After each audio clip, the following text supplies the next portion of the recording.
can I wish everyone a happy and prosperous new year. Same to you. Can I also just maybe, whenever introducing, there's a visitor in the gallery today. We've got Brodie Nugent, who's with Cathal. Brodie's from Australia, so you're welcome here today, Brodie. I hope you enjoy your short Can't you play cricket? introduction to this particular What's that, sorry? Can't you play cricket? We could do it. Okay, members.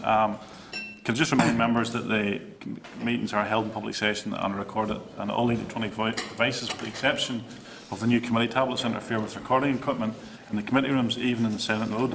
Can advise members also in the public gallery to switch off all mobile phones. Can also remind members of any interest to declare those. Today's business members, the committee will receive two briefings today. Firstly, the departments will provide a briefing of the preliminary outcome of the draft bicycle strategy public consultation, followed by a briefing on the prioritisation audit of unadopted roads. There will also be two pieces of supported legislation to consider. Agenda item number 1, members, is apologies, and apologies from Sean Lynch and Alex Easton. I did get a phone call. I was coming here. Stephen Mittery's running late, so he'll be here in about 10 or 15 minutes. Members, just to bring you up to date as well, I had a meeting with, on the back of Translink's increased fares. I'm not sure if we had a meeting after that or not, but I have to say I was disappointed in how, again, the Department and the Minister disregarded this committee and our role and decided that we would learn this from the press as opposed to learn it as the statutory committee. So I asked the clerk to arrange a meeting, and I met the Minister and the Chief Executive on the 16th of December, and I'm sure the members will not be annoyed that I did raise our discussion. Well, I'm sure you'd all share my disgust that this committee was ignored again on this occasion, and I did pass our feeling. Well, I certainly passed my feelings on, and I hope the members would share that sentiment with me. Chairperson, we certainly wouldn't be in the least offended by you meeting him. I think it was important. But I also understand that they didn't consult the Consumer Council either. That's right. And that, to me, puts Translink in a very... It puts them in a position where confidence is eroded because the Consumer Council, apart from ourselves having a scrutiny role, do need to know what this arm's length body is doing in relation to public transport. Yeah, I have a scrutiny role, but I also think there's an agreement actually between them and the department previously. So there was more than just the fact that there was a scrutiny role. There was an understanding. I'm not sure that, or some form of terms of reference between them, that should have happened. And I mean, I know that I spoke to someone from the Consumer Council before I met. Whilst it wasn't for me to make representation on their behalf, I certainly said, and I think the reference was made about them on that day that we met. But again, that's up to the Consumer Council to make their own case. But I take your point, John. I mean, it's more than just a tongue-in-cheek that the Consumer Council should be consulted. It's actually something that's set in stone between the Department and the Consumer Council. And I think it's something that the public probably in the past has taken confidence from, but I'm sure the confidence will be not now that the Consumer Council, as well as this committee, have been ignored on this occasion.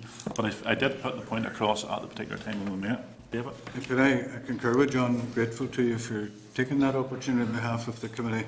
It is your role, and I'm glad to see that it was fulfilled. Coming on to the Consumer Council, we did receive correspondence on the 16th of December from them, where Aidan O'Donnell was saying that he had written to the Minister and has asked for a meeting. I wonder, would it be reasonable to ask Aidan how did he get on, and would he have anything to report to us? I think that's very reasonable to do that, yep. So we could leave that with the clerk to look after that, feed that back to us. Okay, move on. Agenda item 3, members, draft minutes of the meeting on the 10th of December. Refer members to page 6 for the minutes of the committee meeting on the 10th of December. Are the members, do the members agree that these minutes, with these minutes? Approved, yeah. Agreed. Or do you want a moment? Yeah, agreed. Agreed.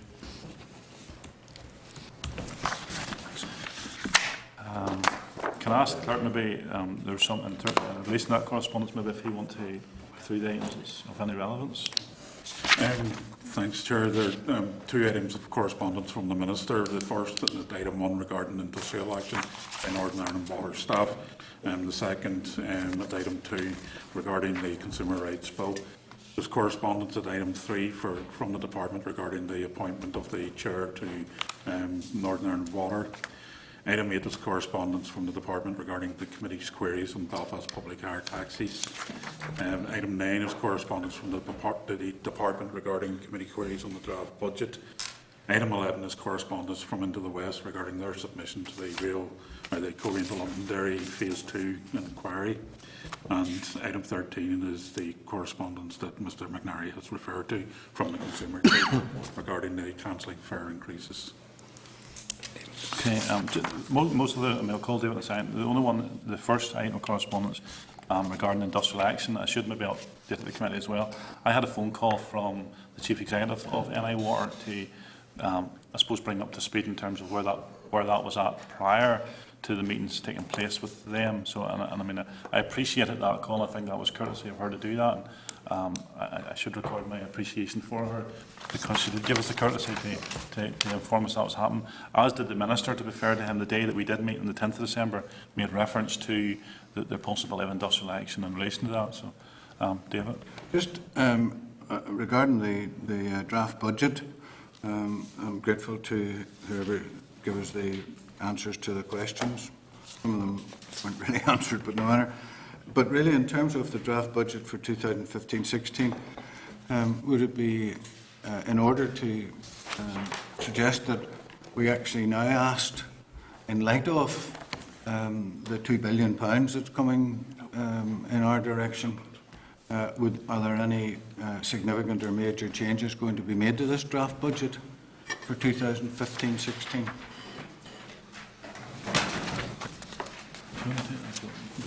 That's okay. We'll write to them and find out. Yeah.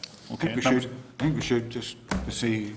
They're working on old figures, but it'd be interesting for us as a committee to know what share is our department getting. Okay. Members content? Okay. Chair, is there any latest update from your meeting with the Minister regarding industrial action by NI Water? Has the issues been resolved? Well, the only thing is he just told, well, the day that we met on the 10th of December, it was just to inform us that there was a possibility of industrial action, but they were, I think actually from memory, he was meeting them the next day or meeting officials the following day. Certainly I've heard nothing since, but the current situation is that the NIW staff are working the route and that emergency covers might not necessarily be responded to. During the period over Christmas, NIW did sort of have the Silver Command in place, and as I was appointed previously by the committee to be one of the stakeholders, so I received on a frequent basis over the Christmas period the latest updates with regards to that. Over the Christmas period, the trade union did give permission in quite a few circumstances for emergency response to take place. My understanding as of yesterday was that it no longer will be given. It's just it had quite an impact down in Tyrone areas over the course of the, you know. There's a lot of racing to get. Lots of progress just like we're just in the middle of, so quite an impact it had. So I just wanted curious to well, we can wait and find out the updated position, Carol. Yeah, likewise, Chair, there's an incident at Call Hill as well in the Banner area, but there's maybe a more fundamental question here, because what I was hearing over that period were some of the call-out and standby rates for private contractors in place of NI Water staff. I'm just wondering what those, is there any levels could be established of what those were? Because the figures I were hearing were startling. You know. Okay, we can ask the question, yeah. Okay. Are members content to note the items that are marked accordingly? Yep. Are members content to forward the correspondence regarding faulty street lighting to Mervyn Stories constituency? To Mervyn's constituency office, yeah. And are members content to include the correspondence regarding off-street parking in the committee report? Great, yeah. And are members content to include the correspondence regarding the rail track inquiry into the inquiry folder?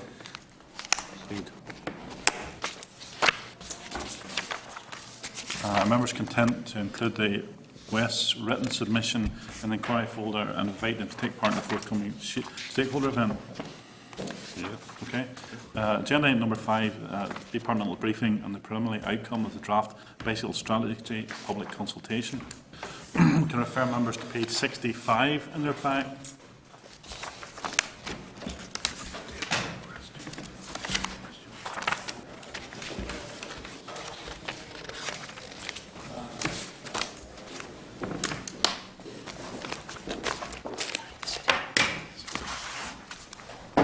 So if members, it's page 65, we can welcome Andrew and Orla. I take it, Andrew, you're leading off, so... Yeah. Okay. The floor is yours, Ian. Okay, thanks, Mr. Chairman. I'm glad of the opportunity to come and to speak to the committee a little bit about our preliminary assessment of what came out of the public consultation on the draft bicycle strategy, and particularly happy to answer members' questions. I think they've all got a copy of the presentation. Just quickly to go through the public consultation process. The strategy was launched on the 27th of August. It was then followed by a number of targeted consultation events, which were held in May time. Then there were 9 consultation events were held right throughout Northern Ireland. We had 3 in September, another 3 in October, and then 2 of the events in November time. One of the events, the Belfast event, it was an interactive event. We had a number of other departments there to reflect the cross-cutting aspect of cycling, from Road Safety Division, DOA, TransLink, Police, Sustrans, City Council, and the Road Haulage Association, who had an articulated vehicle there just to enable people to have an appreciation of the challenges that are associated with the HGV and cyclist interaction. We also had the Change in Gear seminar on the 16th of October. I know, Chair, you were at that, and other members of the committee. I think the general consensus was that it was a worthwhile event which helped to draw out some of the themes that are highlighted in the draft bicycle strategy. The consultation ended on the 21st of November, and we've spent a lot of our time trying to synthesise all the responses, and the briefing today is basically to give you the highlights of that. In terms of the responses, the consultation events were publicly advertised in printed press, social media, etc. Sustrans, Northern Ireland Greenways, other key stakeholders helped in giving out information about the various events by tweeting them, not something I'm particularly familiar with. The consultation events nearly all of them were hosted in the evening, because in our pre-consultation events we got various feedbacks which suggested that we hold them in the evening instead of during the day. And those events consisted of a short presentation followed by a discussion. The purpose of the meetings basically was to explain the thinking behind the draft strategy and to give anyone who attended an opportunity to put forward preliminary views. To be perfectly honest with the committee, we were disappointed with the attendance at the consultation events. We had a total of around 70, so you can do the maths in terms of 9 consultation events. The interactive event attracted 40 of those 70, but we also had a lot of school children from the Androcket Primary School, which is off the Armour Road. The cycling seminar much more encouragement, around 180 people attending, and we also had significant media exposure, so a lot of more people were reached that way. And really in association with that, we developed this hashtag NI Changing Gear, and that enabled us to give information out much more, what would you say, efficiently in a much more widespread way. And there's various statistics on the slide about tweets and contributors and Twitter accounts reach and exposures, 1.9 million. I hope committee members know what that means, because I'm not all the You're going to use your hashtags there now. and sort of lost me at about that point. We had a total of 106 written consultation responses, 6 from councils, 2 from government departments, 20 from professional trade associations, 14 other organisations, and 64 private individuals. It's quite compared to some other consultations which have been of real importance. I'm particularly thinking of the consultation on water charging 10 years ago. That's a pretty good response. It's sort of comparable to it. Now, we've broken down each of the responses into separate individual comments. with about 1,000 individual comments in total. Now, the draft bicycle strategy, just moving on to that, just to restate again or to emphasise again the key themes in the strategy. We're focusing on the practical. How can we convert what we know about travelling to how we actually travel? And there's a sense in which, from research in other places, we're trying to target in excess of half the population which is interested in cycling but have various concerns about it. And the idea of that draft vision is to give those people the freedom and confidence to travel by bicycle. We also want to help everyone recognise that there are many wider benefits from using the bicycle rather than just as a means of travel. And what really is behind that is the idea that in these days of straitened finances, we need simple, cost-effective solutions to pressing issues such as health, environment, social benefits, etc. And again, the strategy is built around those three themes: improving the infrastructure, supporting cycling, and promoting responsible cycling, and continuing the work that we have been doing to make it more accessible to citizens. Now, Orla will now take you through the main points coming out of the consultation in the next couple of slides. Okay, as Andrew said, I'm going to talk about the feedback we've had through the consultation. In the first instance, I'm going to talk about the feedback we had through the consultation events, and then I'll move on to the written responses we've had. So on slide 5 there, you'll see we've included a wordograph. Now that's just intended to graphically show you the key issues that arose during the public meetings.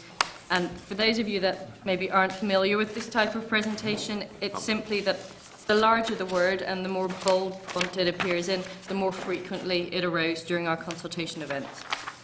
So during the events, the key elements of the strategy were discussed, and there was general agreement amongst those in attendance that the right things have been included in the strategy, which is why you see words in this wordograph that you will recognise from our strategy. For example, infrastructure, greenways, training, they all came across very strongly and positively at our events.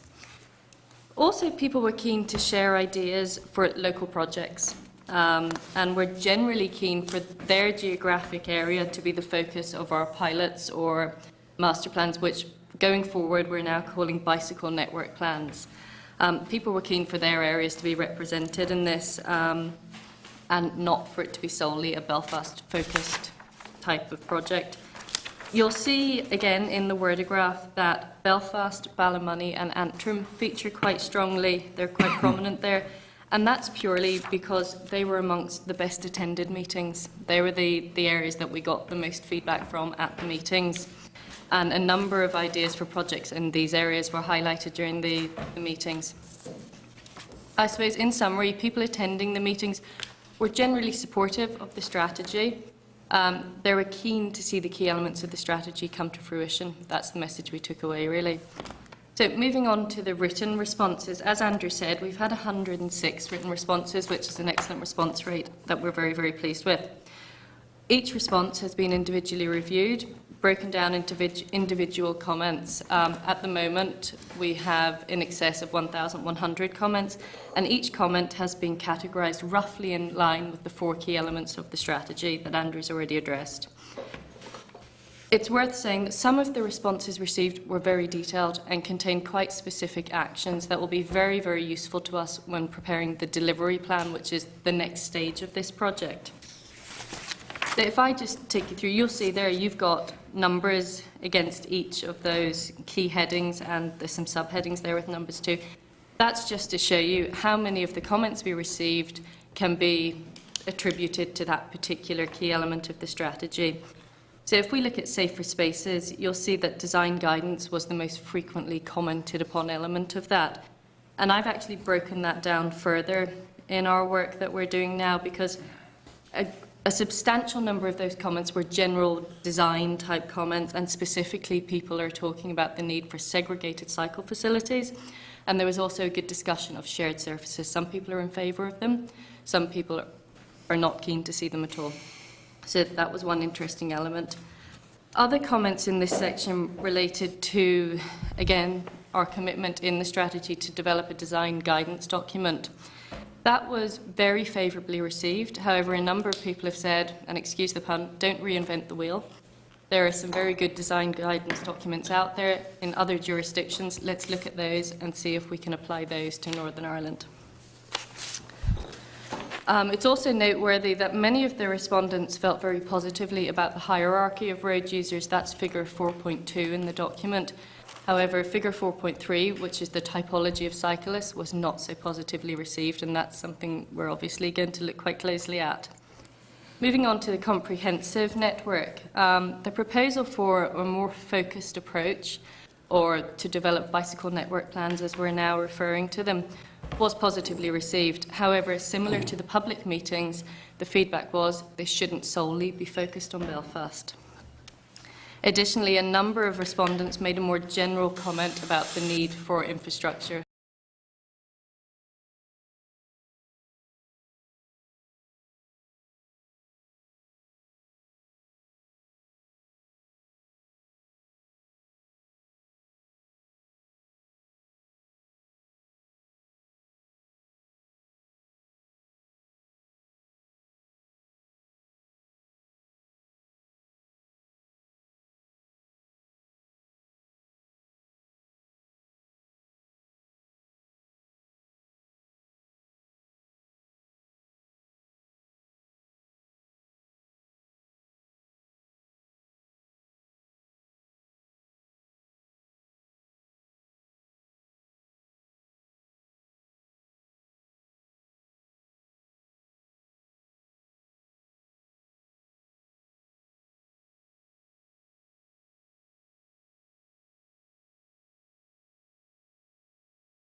you look at that, if you took that as a barometer, there wasn't really much buy-in. And I know the Minister was there, fair, and fairness to the Minister, but it was a good and it was an interesting event.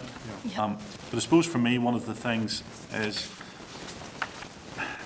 and we can have strategies or you can have all sorts of things, but we're going through a difficult time in Northern Ireland. We've touched on this before in terms of financial pressures.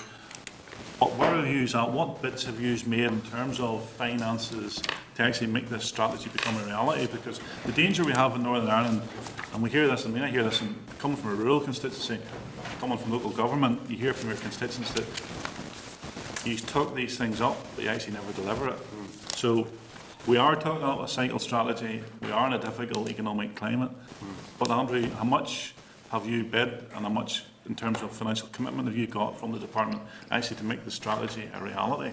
Because as you have said, in terms of those who have engaged, there is a general support for the vision stroke strategies.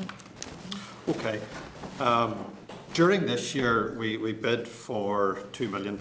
We got £1 million. Capital expenditure, and that has been invested in the schools that are participating in the Active Schools Travel Programme. And the committee will see some of that. We'll see some of that programme next week. So that's roughly £1 million or so that we have spent on that particular thing. This year we've also spent it's well over £1 million in Craigavon on the Active Travel Demonstration Project. A number of years ago, there were 4 councils that received grants or were awarded grants. A lot of the expenditure has taken place this year. Craigavon have done a lot and are doing a lot of work on cycle paths. There is the Belfast Public Bike Hire Scheme. Again, that's money that's coming from the department as well. So this year's actually been quite a good year. In terms of next year, and in terms of the cycling unit, we have bid for £4.5 million. And then rising over the 5 years of the next budget period to about £7.5 million. 2/3 of that's capital, 1/3 of that is resource. Okay, resource will be a particular problem. All departments are having that problem. Budgets haven't been allocated for next year, but what we've been doing in the meantime is we have been developing a number of pilot schemes, focusing on Belfast in line with a focused approach, and we hope to deliver those over the next 12 to 18 months. So, the important thing about getting money is that you have projects to spend it on whenever you get the money. So we're focusing at the minute on developing those projects, and we have got the bids for the money for next year. I think Orla described it as a wordogram. Wordograph, And I'm listening to even what you've just said, Andrew. Unless I get my magnifying glass, I don't even see Craigavon mentioned here. Are we going to invest in Craigavon somewhere? No. Oh, but we held a consultation event in Portadown, and actually it was reasonably well attended. It must have been a very small round, but you can see County Antrim well represented. We've got Temple Patrick, Ballymoney and Antrim, and I'm glad that whenever we picked a school to go to who were part of the Active Schools programme, that we are going to Antrim Town, so Ballycraigie Primary School next week. So. And I mean, we actually picked that before we seen your wordogram, so that was very well done. Partnership working, Sarah, that's what it's about. Working on partnership. See, in terms of the so there's the rural designation. How has the Minister of Agriculture responded to the department's designating rural roads and speed limits in excess of 40 mile an hour when we take the roads, for example, Sydenham Bypass, the A55, which is the Link Road, Hollywood Road and Saintfield Road, and also the Beaver Road in Belfast? Because if they are the designations, I mean, there was something in your paper in terms of designation of roads over 40 miles an hour in rural locations, and those are all designated rural locations. Yeah. Just give me the question again, Chair. But how has the Minister for Agriculture responded to your designating of those particular roads? As being rural? Yeah. I don't know that the Minister has responded to that or not. I think this is a general departmental way of assessing roads. It is, but if you take the roads that I've just cited, and the location of those and the volume of traffic, I think there's a bit of a conflict in where those are positioned. Yeah. I share your misunderstanding. So no, I wanted to floor to some other members. That's why, Daniel, you were first. Thank you, Chair. Very welcome, Andrew. I just wondering, okay, we've had the consultation on the strategy, and could you give us any indication of where we're at now with the delivery plan? You know, for example, has there been any tweaking or amendments made to the strategy in light of the consultation? Right. What we're doing at the moment is we're bringing together all the comments, and we're going to publish, we hope by the end of the month, but certainly early in February, we're hoping to publish a consultation report, and that'll summarise the different views and different ideas that people have had in relation to the strategy. Following that, then, we will amend the draft strategy to produce a final strategy. And we anticipate, based on the information that we have received, that there will be, a reasonable number of amendments made to the strategy. So we haven't started redrafting the strategy yet. We're concentrating on producing the consultation report. And whilst we noted that the original strategy wasn't rural-proofed, at what stage will the rural-proofing kick in? The delivery plan. Delivery. The delivery plan will have a rural proofing with it. With consultation, maybe you want to just talk about the discussions that we had with DARD. Yeah. When we actually set about developing the draft strategy, we communicated with DARD and said, is it more meaningful to rural-proof this very high-level strategy, or the subsequent delivery plan, which will have a series of actions? And they agreed that it would be far more meaningful to rural-proof the delivery plan rather than the strategy, and that's why that decision was taken. That's with DARD's agreement that we've moved that way. Right. So the delivery plans will be rural-proof. Yeah, it will. Okay. David? Thank you, Chairman, and Happy New Year to both of you. Thank you. I think you know I'm a sceptic. I'm keen and I would support the joy that cyclists have in their leisure pursuit, but I'm not as yet sold on this strategy. Just a couple of points on Saturday in my own local village area on the back roads past my own home. I came across about 30 guys and girls spread out across the road through the joys of spring, although it was the middle of winter, and enjoying themselves, and I was genuinely pleased for them. But obviously, they need to be better behaved if they were on a main road, and I'm sure that message would go out. Yesterday, which was a decent day, cold, on my way here from my village, Ballygowan, I counted 14 cyclists on the road, clearly going to work. This morning, it was a very wet, windy, dirty day. I didn't see one. So I actually need to be convinced that cycling is an all-weather pursuit.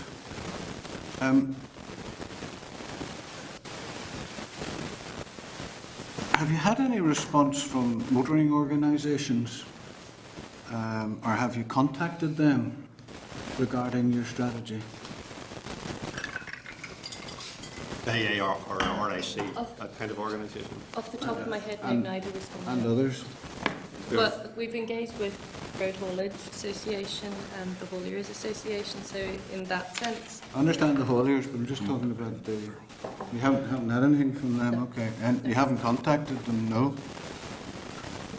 I think they were in the stakeholder, and I think that they would have got, but I would need to, I'll check on it for you. I'll check on it for you.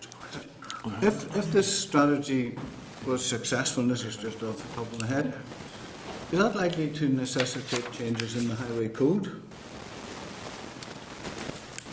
Not immediately. It depends on what kind of Well, it infrastructure. either is or it isn't. I mean, it's, I don't care What whether it's do you have in immediately or mind? whether it's, you know, do you need to have discussions if this was successful Yeah. with the people behind the highway code Yes. to see? Yes, I think we'd Yes. like to, yeah. Yes. So that's a real major legislative change as well as, you know, statutory onus on the highway code. But do you think that you would need to, might necessitate that? As part of the bigger picture, I think we would say yes. Okay. A very interesting response that certainly I've read is from Sustrans. How much of that response and recommendations would you be likely to incorporate into your strategy. Very comprehensive. Yeah. A number of the things that they've said we're supportive. A number of suggestions that they've made are things that, you know, we would incorporate into the strategy. I don't think I could put a percentage of the number of them at this Would it be, particular would you, stage. not now, but would you be able to furnish the committee with what you've identified in their recommendations that you would be willing to incorporate so that we can match? We're at the position now where we're considering all of their comments. Right. We haven't carried out the analysis yet as to which we will include and which we won't. Well, for instance, would you support an annual expenditure of £12.5 million? Not initially, but eventually, yes. Again, could you be more specific? How long is initially? Is Okay. that next year or the year after? Or Not next year and not the year after. To be given money, you have to have projects to spend it on. Sure, yeah. The cycling has been in existence for just over a year. We're starting to work at projects. We were given £12.5 million capital, for example, next year. We could not spend it because we don't have the projects. So whenever I initially put together... I understand that. Are you saying then that there's every likelihood that the projects you will develop could easily use £12.5 million of funding? I would say in 5 to 10 years, yes. Okay. That's very helpful. They also say that cycling targets would be included in all future programmes for government. Would you support that? As a concept, yes. Okay. And just finally, Chairman, thank you. On the issue of traffic, and this is where I do get a bit concerned, would you support the idea that Sustrans have for free cycle lanes and protected cycle lanes? Yes, but not in all circumstances. You see, part of this, as it unfolds, you need for somebody like me, certainly, and I'd be very grateful, to give the greater detail of, in what circumstances would you support, and in what circumstances would you not? Because the lobby that I would receive is from motorists, and they would certainly be very, very interested as to find out. You talked earlier about rights, to find out what the change in their rights would be as they currently exist, and I think that would be certainly very helpful and constructive. If, for instance, somebody talked about the road between Hollywood and Bangor, or the road between Belfast and Hollywood, having cycle lanes, personally, that'd be an absolute disaster. As I said, personally. So I think you need to identify specifically in terms of Sustrans where these free cycle lanes would be, and exactly what they mean by free. Yeah, but and you've got the question, and thanks for that. But I suppose the next time there's a seminar, we should take you along. I think Chris and I will take you arm in arm, because I would have been as sceptic as you about the cycle lanes, but I have to say, whenever you've seen how it actually works in other countries, and how they actually made it a designated cycle lane, which protects the motorist and protects the cyclist, Yes. you could see how it can work. Well, I'm very Now, glad. but I'm very glad you're won over. I mean, I'm not you're one an over. easy touch, I mean, No, I'm not. No, I'm dark, not my narrow. Sorry. The difficulty for me is, and this is where you and I would probably share it, is the finances to deliver such a project. And I think to try and say with Andrew, and Andrew's response to you, he did say not next year or the year after. So he is pushing that away, because this is what worries me about the whole strategy. I just seen a big poster, which is probably trying to fool all the people in the world. And it wasn't even a proper road. It was a flippin' dodgy road in Germany that they doctored in the picture, right? Those Tory guys. To get that. It wasn't a cyclist on it.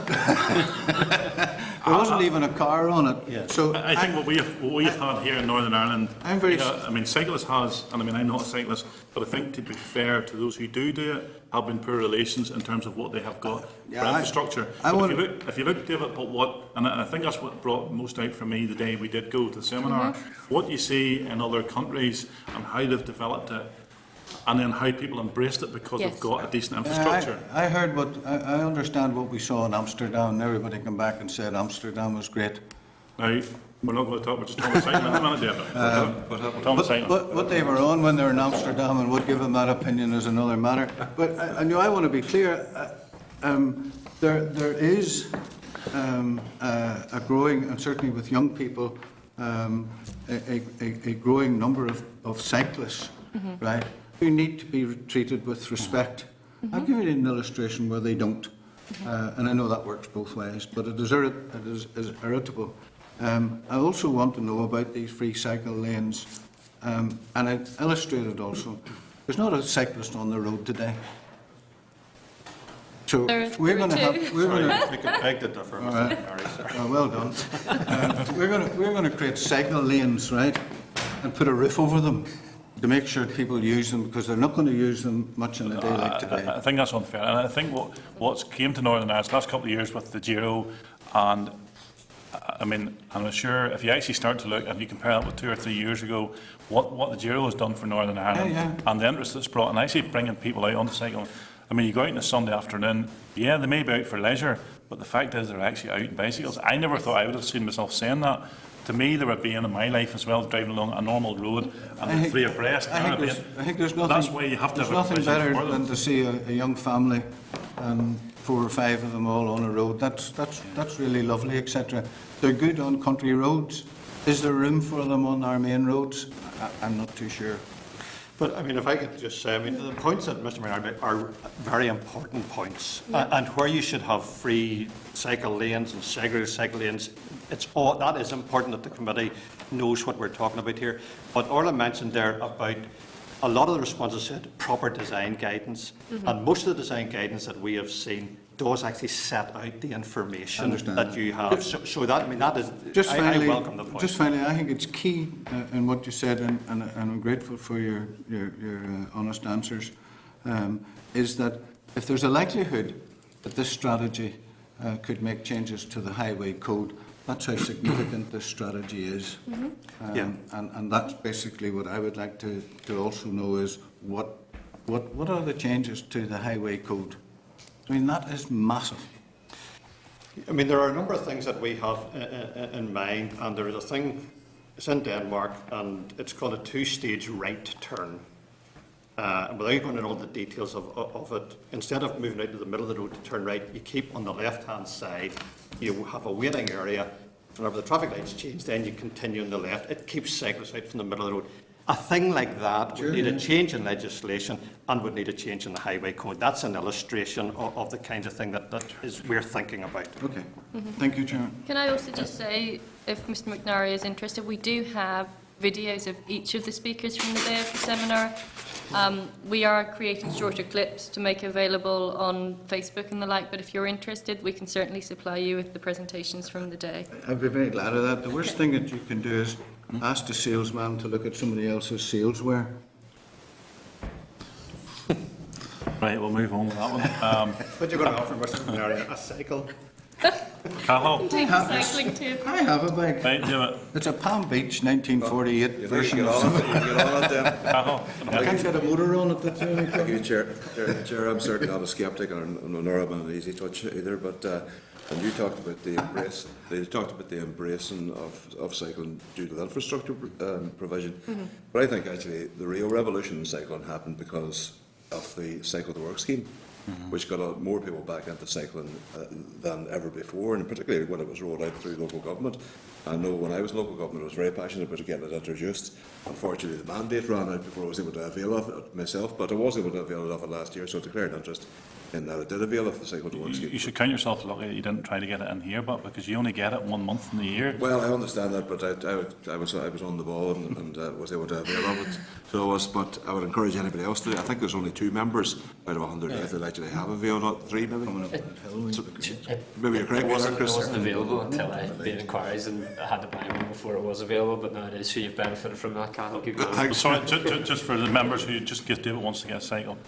You cannot avail of it. You only avail of it 1 month of the year in the Assembly. It's not open 12 months a year. Oh, Like yes, every the government department. applications are only open for It's 1 only month open a in year. March here. Yeah, you can't apply it at any time. Can you get a tandem? Can John and I get a tandem? In You the cycle? absolutely could, yes. Yes. You get an electric Okay. bike, actually. I'm up for that. Let Cathal in again. Sorry, the point I was trying to make was that that encouragement made a sea change right across the board. Unfortunately, the cycle to work scheme is not widely available.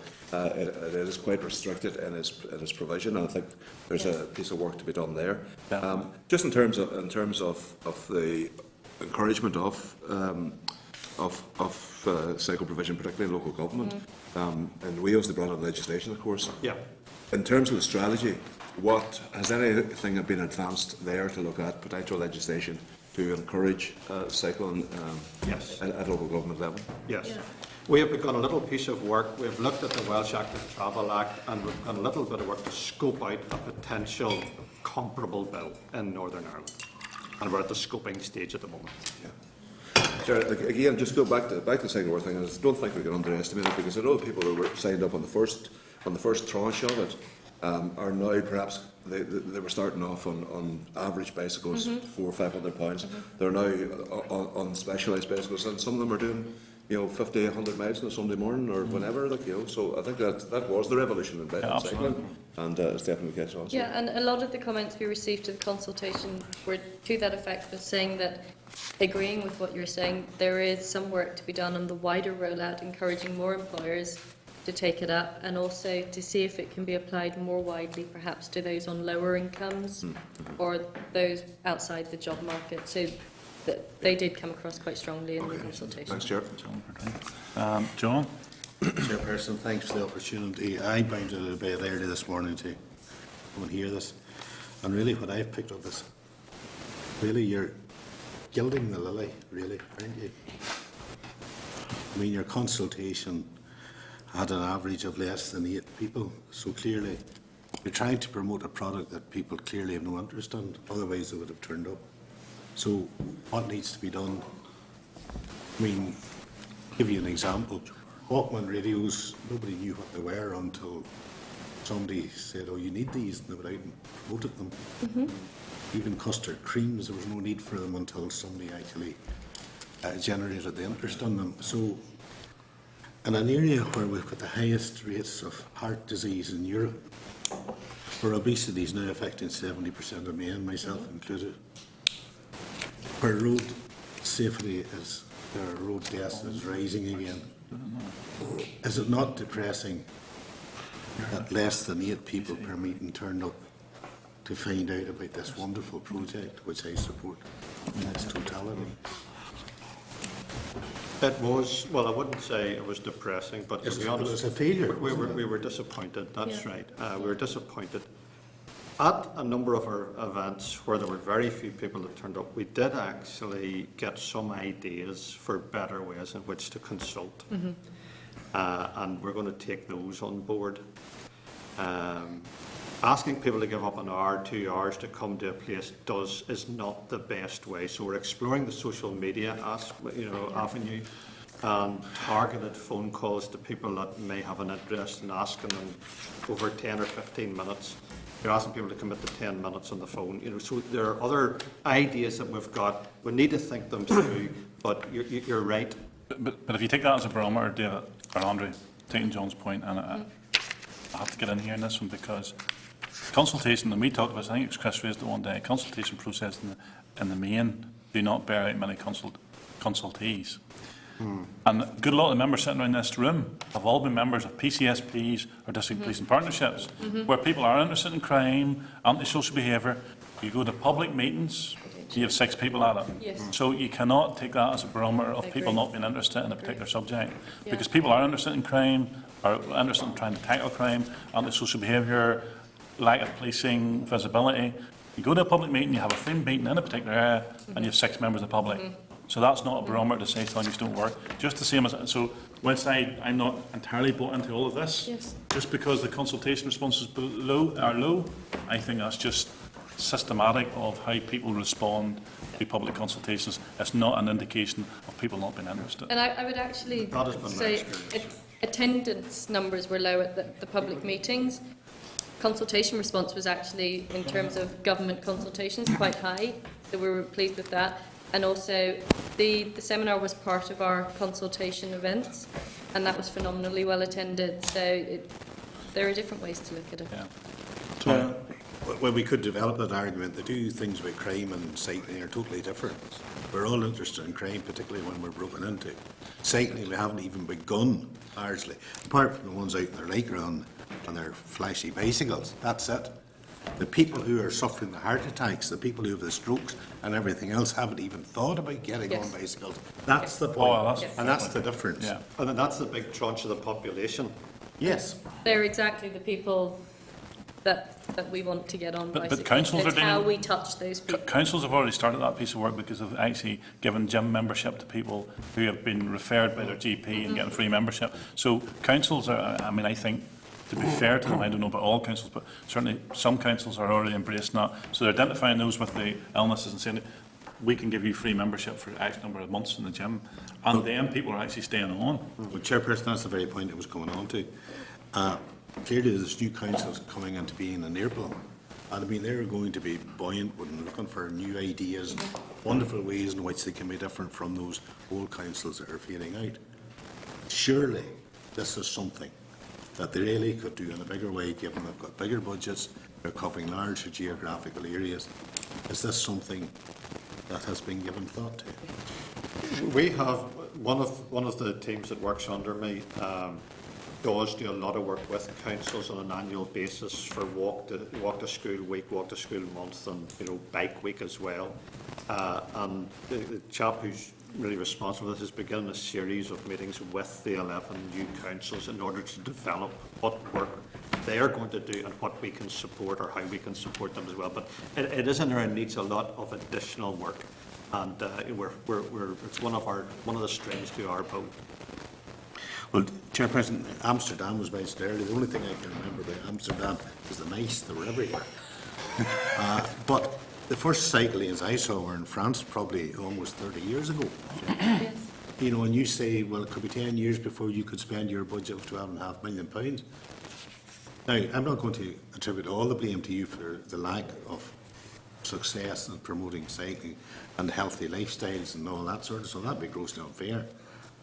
But hey, is that not crawling pace? If I gave the impression that we're not going to do anything in 4, 5 or 10 years, I'm sorry. There's a number of elements here. Whenever there's a transport intervention, Transport NI have, for a year or two now, have begun the process of making provision for walking and for cycling as well.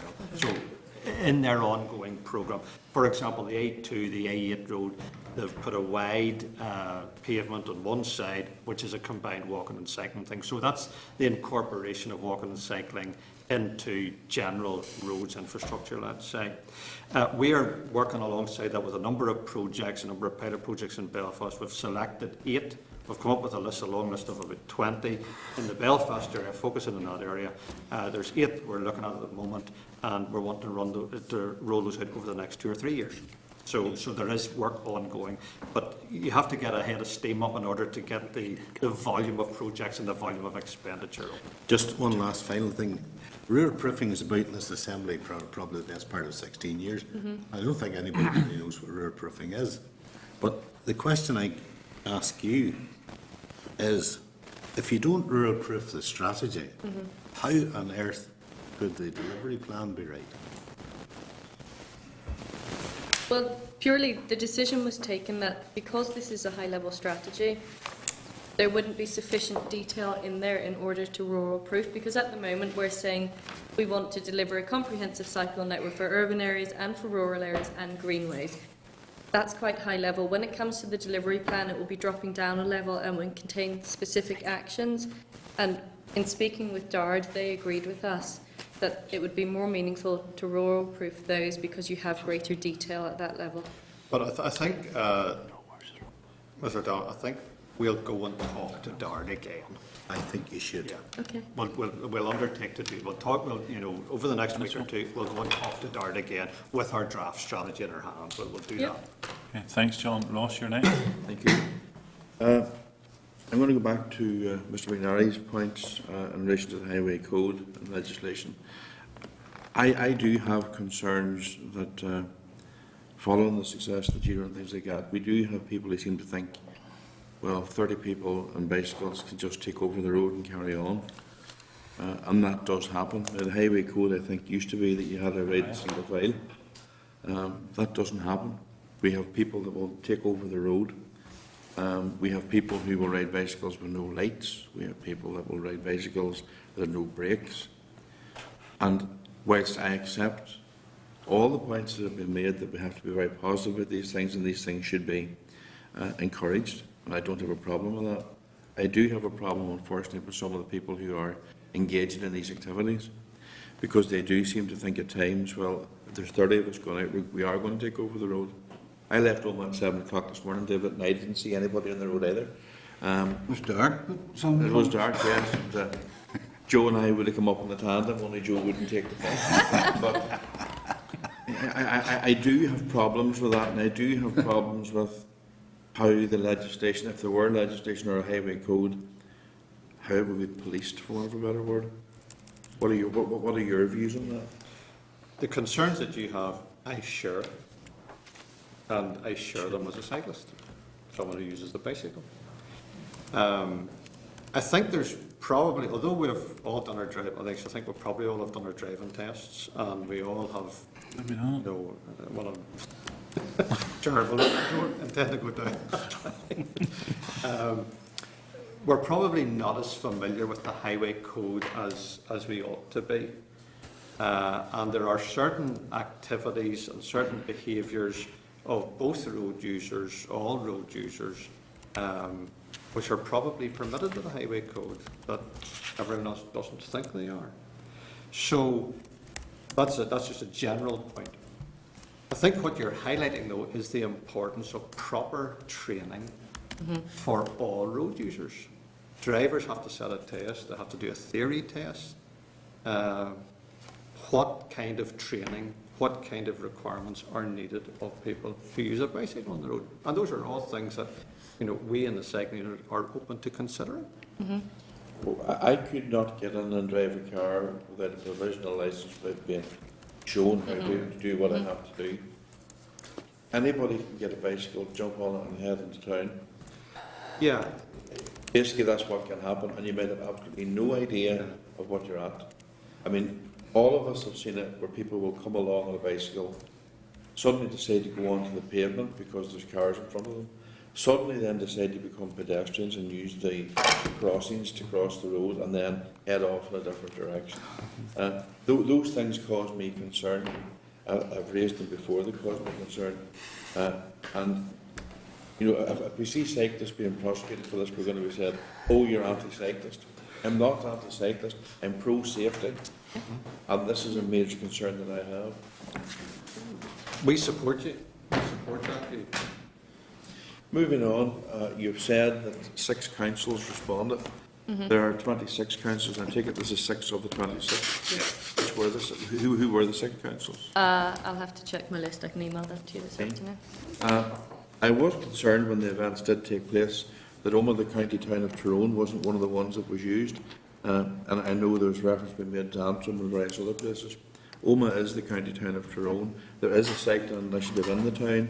Yeah. There are plenty of old railways in the town, and those of us that went to Mayo, I never went to Amsterdam, never been to Amsterdam. Those of us that went to Mayo saw a very good working of the old railway line and the Greenway. I thought that was marvellous. And in my part of the world, and I'm sure Declan and Joe would agree with me, there are plenty of old railways that could be used and accommodated, and it means that we're not going to have, you can do the 30, whatever you want to do, but to me that is more positive, and that was, to me, the way forward. Do you want me to respond Yeah. to that? Yeah. We had one of our pre-consultation events in Omagh, and that's the reason why we didn't go back to Omagh. We had a consultation event in Enniskillen, and a number of people came from Omagh, the Omagh Cycling Initiative, to that, but they got lost or something They like that. So we then went to visit them specifically in Omagh. I also went down to Omagh at Declan McAleer's invitation. So I don't want anyone to have the idea that we're forgetting about Omagh. He didn't tell me where to get on my bike and went and seen you. Finally, how many negative responses did you get? I mean, obviously the question was asked here about the AA and the RAC Yeah. being involved, which I thought was very useful. And if they haven't responded, maybe they should be asked. And also maybe driving schools. But how many negative responses did you get? There were no one-line responses, so you couldn't say a response was wholly negative. Every response had some elements that they didn't like in the strategy and some things that they do not want to see, and it may also have had some very positive comments. So there wouldn't be a positive-negative list, but certainly there were parts, as I said, there were comments that, yes, we support the focused approach, however, we don't want it to be just Belfast. Would that, and I agree with that, I wouldn't want it all to be just Belfast, but would there be concerns that people have seen this constitution and assumed, well, the only responses you want are those that are in favour of this? I mean, I accept from what you have said that you believe you have had a good response, and a good response to it. I don't have a problem with that. It's sometimes the public perception of what you're actually trying to achieve. Yeah. So therefore, sometimes they might not respond. Do you think that is the case, or are you happy that this would be seen as a fair consultation? Well, I think the point you're making is a potential risk with all consultations. If you're not engaged in something and you don't want to engage with it, then you won't. And really, beyond the way we approached our consultation was as comprehensive as we could possibly do it and as inclusive as we could possibly do it. So I would hope that that's not the case. However, I do acknowledge that out of the whole population of Northern Ireland, we had 106 responses. So there are some people that do not want to engage with this. Public consultations are not a scientific thing. Oh, that is quite. Yeah. Even I would agree with that. Okay. Yeah. Thank you, Chair. Chris, you're next. Thanks, Chair. As chairperson of the all-party group on cycling, I welcome the strategy. We have MLAs from all parties on the all-party cycling group, and it's positive, and I would welcome the increase in cycling that we're seeing in Northern Ireland and in Belfast in particular. I welcome the creation of the cycling unit and the cycling strategy. It's encouraging to hear that there will be delivery plans and targets attached to this, and that there will be investment. The all-party group conducted a consultation roundtable event of its own, and we had around 40 people, organisations represented from various NGOs and indeed economic bodies as well. And I think the overriding message is that the benefits of cycling are wide and varied in terms of transport, health and economic. And I think indeed I welcome the DRD committee inquiry into cycling as well that has made a useful contribution. We as an all-party group were able to contribute to that committee inquiry and to this strategy as well. So I think it is a positive development. I think there are stats that speak to some of the points that are raised this morning, Chair. The Belfast cycle commuters have increased by 60% in the last decade. It's coming from a very low base, and the journey share continues to be low, and that's why we need to see the action that is being proposed. We've seen the average distance travelled per year increase from 12 miles to 55 miles. So there's undoubtedly an increase in Is the cycling. member on the delegation here from I'm the... just happy to put forward the arguments that support the need for the strategy and an increase in investment. You should join the team then. Well, I support the work of the team. Concerningly, the investment in per head of population in Northern Ireland, I think, is in around 50p per head. You look at somewhere like Netherlands, and I think it's around 24 euros per head. So there are big barriers to overcome. The points made around that I'd like to hear more detail in relation to are what can cyclists hope for from the strategy, specifically in terms of local cycling facilities, in terms of work to improve that education and attitudinal change, and in terms of reallocation of road space to dedicated cycle lanes. I certainly support the work of the strategy, and I'd be keen to hear what specific ideas we have. I should add one other stat as well. The government spends £44 million per year on trains, and there's an average of 5 journeys per year per train. Spends around 1 million on cycling, and there's around 7 journeys by bike. So I think there is undoubtedly work to be done there. I'd be keen to hear in a bit more detail. You how take we're that gonna do last stat, but the population of the Republic of Ireland would be larger than the population in Northern Ireland, so it's not per head of population that figure you're taking. But Orla, sorry, do you want to come back? What can cyclists expect? Okay. The strategy, in effect, is about setting out a vision and seeking political commitment to it. Now, at the moment, I cannot be definitive of what political commitment there's going to be. I know that there is political commitment, but how great or how cross-party that will be, has to be seen. If there is a political commitment, I think the population, I don't want to say cyclists, I want to say the population can expect over the next 5 years to see pilot projects where there is good end-to-end, good quality, adequate, safe, accessible and convenient infrastructure. Initially in Belfast, but moving from Belfast out to the other provincial towns. I would hope also within the period 5 to 10 years that we could expect to have a more joined up greenway network spreading right across Northern Ireland. So in general terms, in terms of infrastructure, in terms of safe infrastructure, that's what I think cyclists can expect. Okay. The second point, sorry. Just I suppose in terms of investment, how do you foresee being able to achieve a fundamental shift in that in order to carry out the type of work that you want to do? Again, I think it comes down to political commitment, and in that sense, we're very keen to see the committee's cycling inquiry published or made available. We would like to see that reflected in the strategy. That'll give us a good sense of the commitment. Now, if there is the commitment, then it becomes possible because it's the political commitment that drives, the priorities. Okay, is it, Chair, sorry through the Chair, is it important then to ensure that there's an executive endorsement of the final strategy once published? Executive endorsement would actually reflect the cross-cutting nature of what we're trying to do. I'm not in a position to say whether we're going to seek executive endorsement or not. Well, Chair, obviously, the benefits of cycling will achieve positive outcomes for the targets for other government departments as well. So I would hope that other government departments are taking a keen interest from that perspective and considering how they can support the delivery of the strategy on those grounds.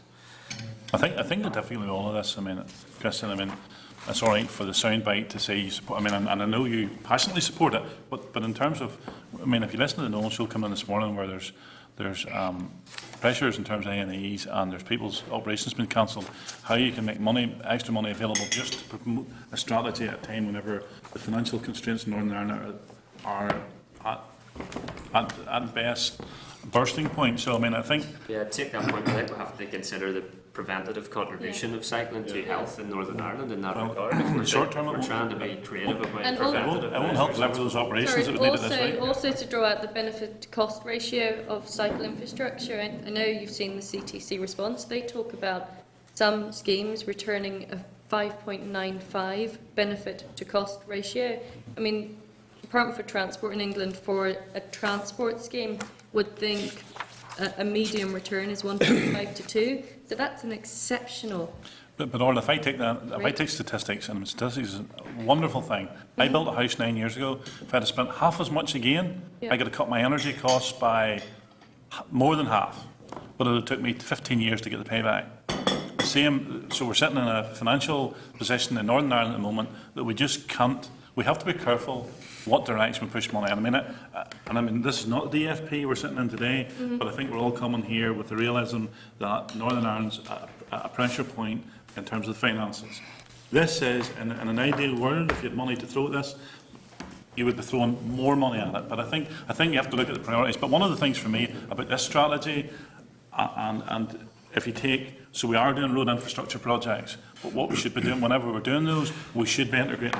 We shouldn't be coming back in 10 years' time and saying we need to build cycle lanes. So it's about going forward and integrating it as we go along. It's not about reintroducing or trying to realign roads now just to make cycle lanes, because to my mind that won't be value for money in the current climate that we're in. That's where I have the difficulty. So, I mean, I think, and this is a personal opinion, I think generally the political support for a strategy will be reasonably high, but whenever you put down the financial argument, then I think the way for all for those to put their hands up to give additional money for it, I think they're going to find it more difficult. When I say we listened to the radio this morning and there's people who were going in for routine surgery this week had to be cancelled because of the pressures on emergency departments. Sorry, Chris. I've already made my point that there might be some of those people that the health reasons that contributed to the need for that survey may have been preventable had but they had access to. Some of those who went to surgery this week couldn't wait. I don't know. They couldn't jump on a bicycle this week. That's not going to fix them. So. Yeah. No, but it's taking the long-term view, isn't it? It's preventing. No, we're highlighting a human behaviour problem here. I think what you've said, Chair, is important. Where you can make the change when you're doing other things. Yes, that's one of the areas that we have focused on, and that's what's happened in Transport NI now. It does take the 25 years or the 40 years even for that to make a difference. The other thing, as an urban representative, or sorry, a rural representative, what worries me is what you are, and you've said it today again, we are very urban focused. So all us guys, most of us around this table, are all representing rural constituencies. But actually, it doesn't matter about health and well-being if you live in Omagh. It doesn't matter about health and well-being if you live up in East Londonderry, or maybe it is it? I'm not sure. It is East London. So it doesn't matter which part. If you're from Belfast, they'll look after you. But if you're from other parts where you're representing rural constituencies, it doesn't really matter. We're not worried about the health and well-being of those individuals. David, you wanted a supplementary, just one point. Yeah, I just wanted to say that if this project's good enough, I mean, no matter what you're going to bring out that is a change, there's never a good time in terms of budgets. There never is. We're in increasing difficulties, and the Chairman makes the most valid comments in terms of, well, we can't do that because of this. Whilst I'm sceptic, I don't want you to lose your vision. Right? I think your vision is quite important. Personally, I think you just need to reshape it. But if that vision is projected over 25 years, I think you would agree is that what we're all thinking of is the buy-in is either now or it's not. Yes. And the buy-in has to be for the vision that you're talking about. A lot of your stuff's upside down as far as I'm concerned economically. I just don't see how it would work. But we all have to take cognizance, particularly of what, even with Chris's passion, setting aside the passion of it, it's the user factor, and that's certainly going to grow. I just think at the moment your vision's good, but the buy-in isn't there for me. And I think that's what you need to improve. Chairman is absolutely right. We need to deal in realities. Passion's all very good, but we need to deal in the realities of things. And at the moment, if you're asking me to sit down with my constituents and say, do we need more money for another bed at the Ulster Hospital, or do we need to put a cycle lane in from Templemore Avenue to the Ulster Hospital so that you can all get to hospital on your bikes? Sort of on there already, by the way. But, well, that just shows you how much I see of it, because there's nobody in it. the Cumber Greenway. Well, I know the Cumber Greenway is separate. the difference in the Cumber Greenway is it's a nightmare now for the people who are walking on it, because they bloody well get knocked down by the cyclists. So, I mean, and that is my constituency, and it is a problem. But I think we made the point is that, you have something. Your vision's very, very good. It's futuristic, but you need to get the substance better. And do you think, just as a steer as to how we might do that, is it by clearly demonstrating the benefits? Oh, absolutely, yes. Okay. I mean, my other job is I'm a consultant, and I certainly would willingly, if you want to employ me, I'll certainly. Joe, you're next. Happy to have a talk with you, but I'm not so sure about employment. When you're employing Times of economic constraint. all other sorts of poser consultants, you may as well. Chair, well, a lot of things have been said, but in relation to the consultations, which event had the best number of people there and the quality of engagement? In my part of the world, as Declan knows and as Ross knows, we have quite a number of bidders or cycling clubs. And that's the volume cyclists at the moment. Yeah. We have frontal wheelers, we have straight wheelers. Can I tell you that every year for the last 7 years there's been what's called the Jeannie Kerrigan charity cycle run from Omagh to Belcoo return. 150 to 200 cycles head off on Sunday morning. Yeah. They can raise 25,000 of funds for cancer charity. Yeah. Good. But that's what I call volume cycling. And that's where there are a lot of people going out and buying a bicycle, buying the bike, Albuquerque bike, They have to cycle on the roads. but it's big numbers. They need infrastructure. Has there been any quality engagement at such an event where you would get the real feelings of cyclists? Thanks, John. The event that had the biggest attendance was the one in Belfast. In fact, the two events that we held in Belfast had the biggest attendance. Yeah. When we went to Omagh for the pre-consultation event, I think we had 2 people. Yeah. So that's why we engaged in with the Omagh Cycling Initiative through I time. make an observation, cyclists don't want to go to meetings, they want to get on the bicycle. But Yeah. they might fill out a questionnaire if somebody was there at an event. Well, I think that's what we've discovered. Yeah. That's what we It's discovered. how we more. But again, what we're trying to Verbally do engaged. is not just to cater for the needs of what we see as cyclists, the Lycra Brigade. The nightmare I have, however, is that someday at one of these events there will be a major incident where 3 or 4 of them can be knocked off a bicycle and some deaths. Because then that will concentrate minds on infrastructure and on the highway code and on behaviour and protocols. Thanks, John. Daniel? Just very briefly, and thanks for letting me back in, Chair. No, I do support the comments Chris made there, that this is a long-term strategy, and the reality is, you're bidding for you're getting 1 million, you bid for 2 million. What we're talking about here, preventative. Like if you're looking at, the effects of obesity, Yes. and a very good example we have. This strategy starts getting people to shift their modes onto bicycles and helping to address some of those side effects. And we must bear in mind that we did go some way towards doing the cycling inquiry, and we did hear from Dr. McBride when I was here and about the benefits of cycling and the impact it can have on addressing issues such as obesity. And I honestly believe that, the money we're talking about, the long-term benefits will be huge. So I think it's important to think of the long-term impact. Yep. The amounts of money we're talking about in terms of overweight and obesity, this is a report I just happened to look at, these was sent to me the other day. The cost of overweight and obesity in Ireland of Ireland, 2009 statistics, the direct costs, that is what you can measure, £90 million a year in Northern Ireland. The indirect costs that they talk about, I don't know how robust those are, 220 million. But, and you, again, we're back to statistics again, Andrew. So you can have all your strategies, and yes, you have to use them, Chris, but you can bring a strategy, you can bring cycle lanes, you can do everything. Not everyone's going to engage it.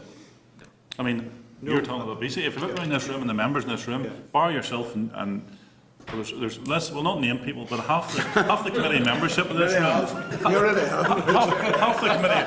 half the committee membership, including myself, would be classed as obese if you want to take that statistic. But one of the things you could do to help, and I think as with the cycling unit and others could do, one of them, your own department, in terms of making sure whenever they're building roads, they include the lanes. The second one is, and there's this building, and this really galls me, of all the government departments, you can, anyone can join the scheme at any time of the year. But yet and all the people who administer the government in this building only open it to their staff 1 month in the year. It should be made compulsory for every employer in Northern Ireland to allow their employees to purchase the site, to bicycle. Once you do, and I think it was Cathal first talked about the Cycle to Work scheme in this meeting today. Once you make it easier for people to purchase the bike, so they're not going out and spending £500, they're spending £20 a month. Yeah. It's nothing to them. Yeah. And there's nothing will work better than that to make it easier for the people. Because you can have cycle lanes. I mean, we have a lovely cycle path from Antrim to Randallstown. There's very few people on it. I mean, and that's where David's point comes. So you have to make the product more available for the people as well. The scheme's there. The employers are not making it available to the employees. And I think this building's a typical example of it. Whenever it first came here, it wasn't even open to Assembly members. It was open to staff. Why do they make exclusions for anyone? It should be open to everyone. And I think your cycle unit and other departments in here should be putting pressures on employers to make it compulsory to employers to offer it to their staff. And once the staff have it and have the opportunity to do it, they're going to embrace it. Could I just maybe say, on those figures, on your figures that you read out there, what would be good for me is you identify the benefits that cycling and the impact they will have on those figures.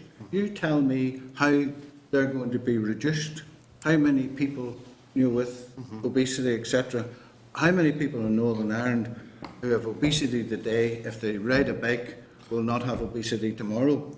I know it's a wide brush, but Yeah. you tell me. There's existing studies. You tell me, because I think people need to see those facts and figures in terms of benefits, because it's all very well saying £200 million spent on this. Well, how do we save it? No, that's a good point, and there are studies that have been done over the past number of years, 1 or 2 studies which actually demonstrate that. You that would be could very- forward that maybe That to... would be useful. Yeah. Sorry, the study was done by Queen's University. I need to clear with Queen's University that they're happy for it. But if you go back to the point I was making, go back to the Cycle to Work scheme. If you make that more available for people, the other thing that will actually do is people will take a more keen interest in cycling. The consequence of that is then people will engage with you because we haven't got the right infrastructure in Northern Ireland. At the moment, it's a leisure, it's a pastime for most. I mean, it is because we haven't got it, but it has to be made easier and more accessible to people and more affordable. And the only way to do it is the Cycle to Work scheme. And it's proven where it's been used, it's proven to work. Yeah, I mean, on the Cycle to Work scheme, again, declaring an interest. And no cost. Yeah, I have participated at it, and it's £10 a month. That's what it's costing me.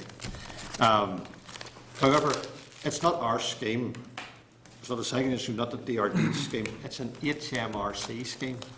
It's a tax, pay and rations scheme. And it has to, whatever system you put in place has to be approved by HMRC.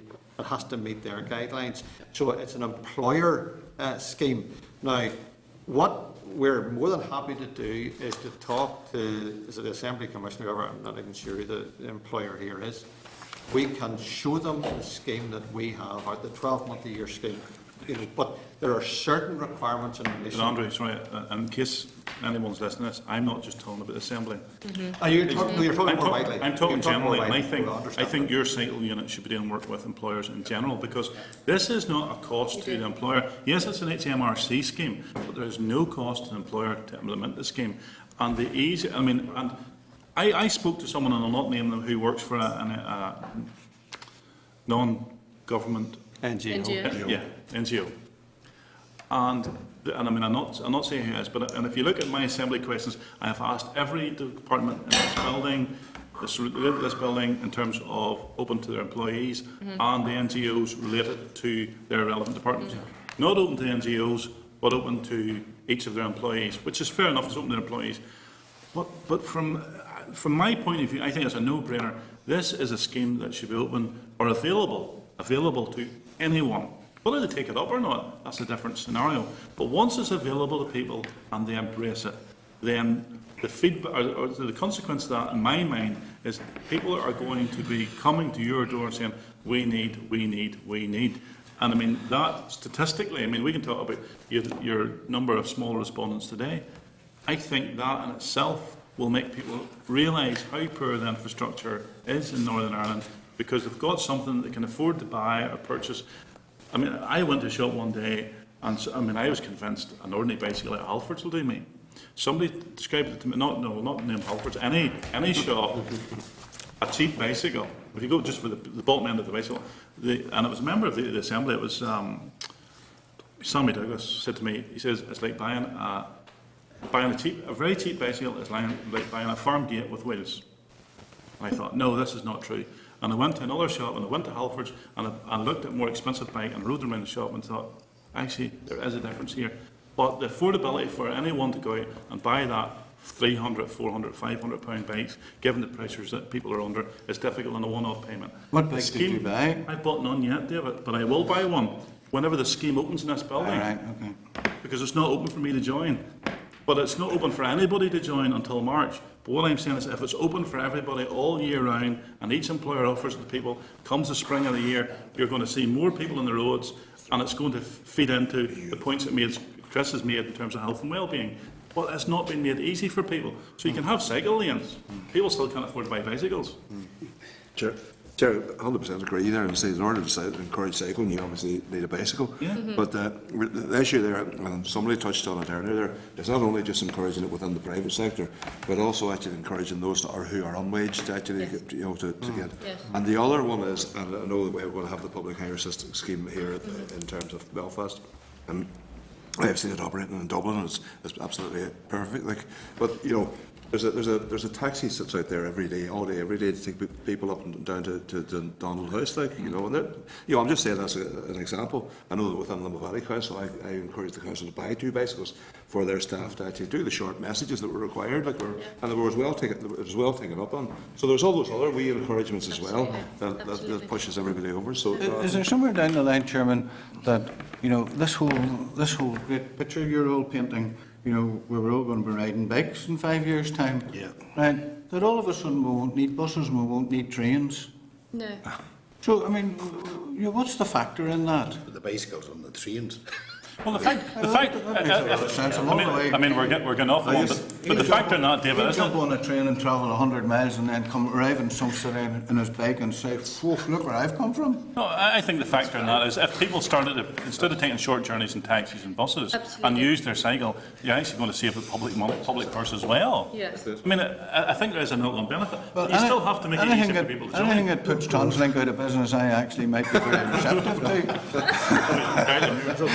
Are you sharing this point of translate? I think you're identifying improvements that can be made that may not Absolutely. cost Absolutely. as much money as some people said. Absolutely. And the like 3 main barriers to cycling in surveys recently have been identified were bike ownership, infrastructure safety, and weather issues as well. That when you compare Northern Ireland with other cycling countries that have high should be a cycling, non-issue. the weather is comparable. So I think there's some useful suggestions being Absolutely. made, and even in terms of assembly provision and things like that, it'd be good to take action on some of those, and maybe a small number of the committee that are keen and interested in seeing those actions taken forward. We could ask the ministers to give up take their it forward. cars and cycle to work every day. Be a good idea now, wouldn't it? Yeah.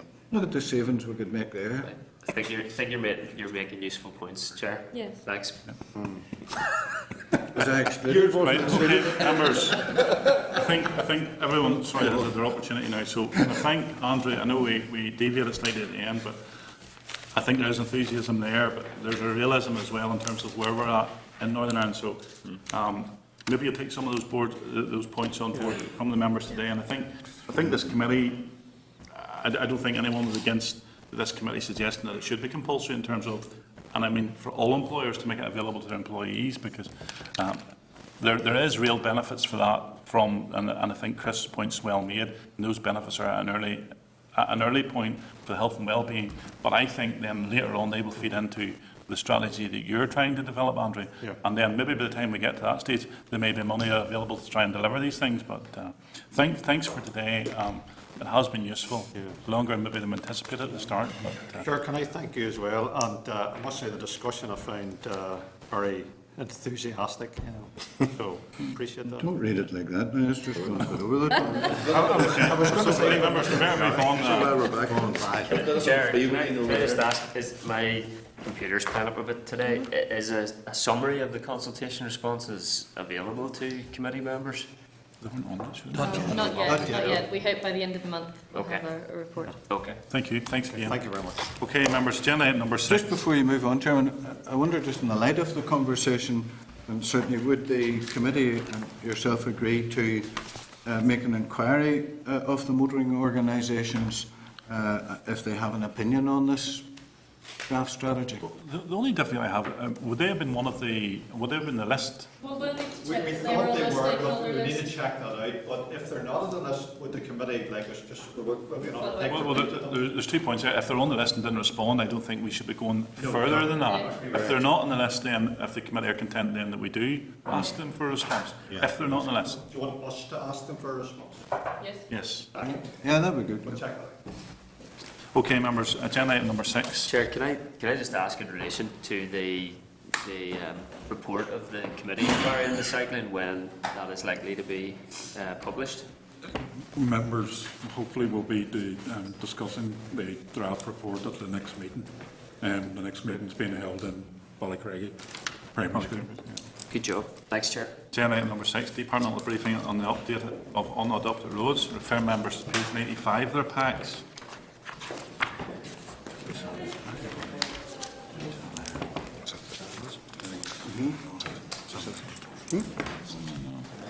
Okay, can I welcome Graham Beckett and Francis Muskelly? Yes, Okay. Do a short presentation first, and then we'll go there. okay. Right, members. Francis, you leading off? Sir, yes, Mr. Chairman. Good morning, everyone. My name's Francis Muskelly, and this is my colleague Graham Beckett. Graham and I are engineers for Transport NI. We're based in Transport NI headquarters at Clarence Court, and we're here today to address some issues that the committee has identified following a briefing by NILGA on the 22nd of October last year, I believe it was, about their prioritisation audit of unadopted roads in housing developments. I understand that the Departmental Assembly Liaison Officer has already written to the clerk to the committee. I think that was on the 27th of November, and has also forwarded a brief presentation that I will refer to from time to time. One of the recommendations of this committee's report following its inquiry into unadopted roads was that NILGA should coordinate a prioritisation audit within each council area. This audit should list the numbers of unadopted infrastructures and apply an agreed grading based on risks to public health and safety to allow for priority-based intervention bids by the Department and/or NI Water should sufficient resources be made available. The Department has obviously since been working with NILGA to try to facilitate this recommendation. The question then arose following NILGA's presentation as to the accuracy of the information. I should just explain a wee bit about those who participated, and this is referring back to the presentation again, is that when we engaged with NILGA about the prioritisation audit, the participants who became involved were ourselves from Transport NI, colleagues from NI Water, and also a number of building control sections from councils. The three who were involved in the pilot study that NILGA carried out were Armagh City and District Council, Belfast City Council and Craigavon Borough Council. So information was provided to NILGA by the participants, and it was that information that, or I should say the accuracy of that information, that was one of the issues that this committee then raised. I think the committee pointed out that NILGA officials had asserted that the information sets received from Transport NI were flawed, and that this may have affected the reliability of the results that were produced. I would try to explain that by saying that there were 3 separate sets of information that were provided to NILGA, one from Transport NI, one from NI Water, and the third set was from the participating councils' building control sections. Now, in the case of the Transport NI data, our data listed unadopted roads and housing developments which had been determined for adoption. The NI Water data listed unadopted sewers which were related to housing developments, and the Council's data listed housing projects where building control approval had been sought. I think it's important to note that while the content of these 3 lists lined up or aligned for the majority of the sites that were relevant to the prioritisation audit, there were legitimate reasons why not every site was listed in each of the participants' data. An example of that, I think, would be that the Council's lists included some housing developments which were actually on existing adopted roads, and consequently developments such as those wouldn't have been included on the Transport NI list, since the roads or streets adjacent to that development were already adopted public roads. So really you had 3 different sets of data.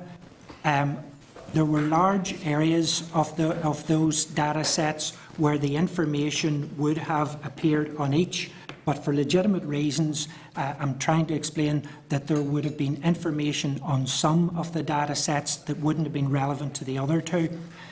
I think NILGA's report referred to the complexity of alignment of the information sets from the multiple organisations involved. And at the briefing that they gave to the committee, they referred to difficulties with the information sets. Now, I mean, I had been involved with NILGA when the pilot audit was being done, and I was aware that it was the differences in the data sets that were causing NILGA the difficulties, not so much the accuracy of the information, but the fact that they were finding it difficult to line the information from the 3 organisations up perfectly. It's fair then to sum up that particular topic by sort of saying that the Department believes that the information provided to NILGA was generally accurate, complete and relevant to the exercise, and that consequently the results of the prioritisation audit would not have been adversely affected by the data that was provided. I think that's really all that I have to say in addressing that particular topic. The final slide on the little presentation that we had sent just really sums up some key points about the key NILGA findings, and they did note that the audit was complex, protracted and resource intensive, that it identified potentially 3 sites of interest for priority-based intervention. It turned out that these 3 sites were already known to Transport NI, and that appropriate action was being taken, in some cases in terms of calling in the bond and enforcing the bond in order to get the works completed. NILGA went on to say that based on the findings of the pilot exercise, that it would be difficult to justify the resource needed to roll out the study to a full audit of all 26 councils, and that the scale of the work and the resources required for a full prioritisation audit would appear to be such as to outweigh the benefits derived. Gentlemen, as I say, that was me trying my best to explain the issues around the differences in the information sets that we had provided to NILGA. The second issue raised by the committee related to a possible legislative deficit with regard to liability issues in dormant sites, and my colleague Graham is going to address that issue. Thank you. Good morning.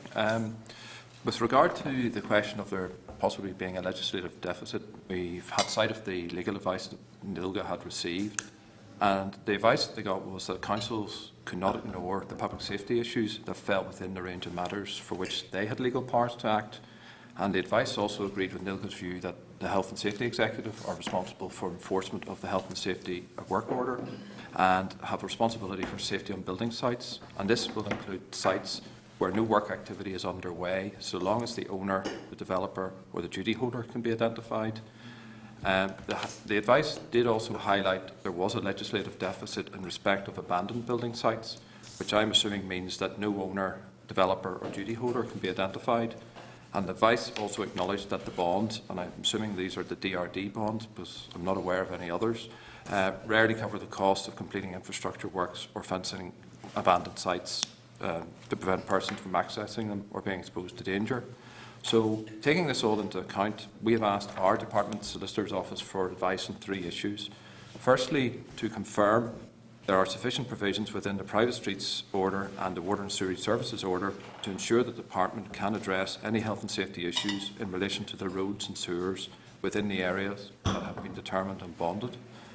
Secondly, with regard to the broader general duty of care issue, if there is a health and safety issue outside of the area that has been determined and bonded, to advise what are the legal obligations on the Department. Our custom and practice has been to try and contact the relevant developer, and if failing that, we would go to the Health and Safety Executive, and that's been our sort of custom and practice.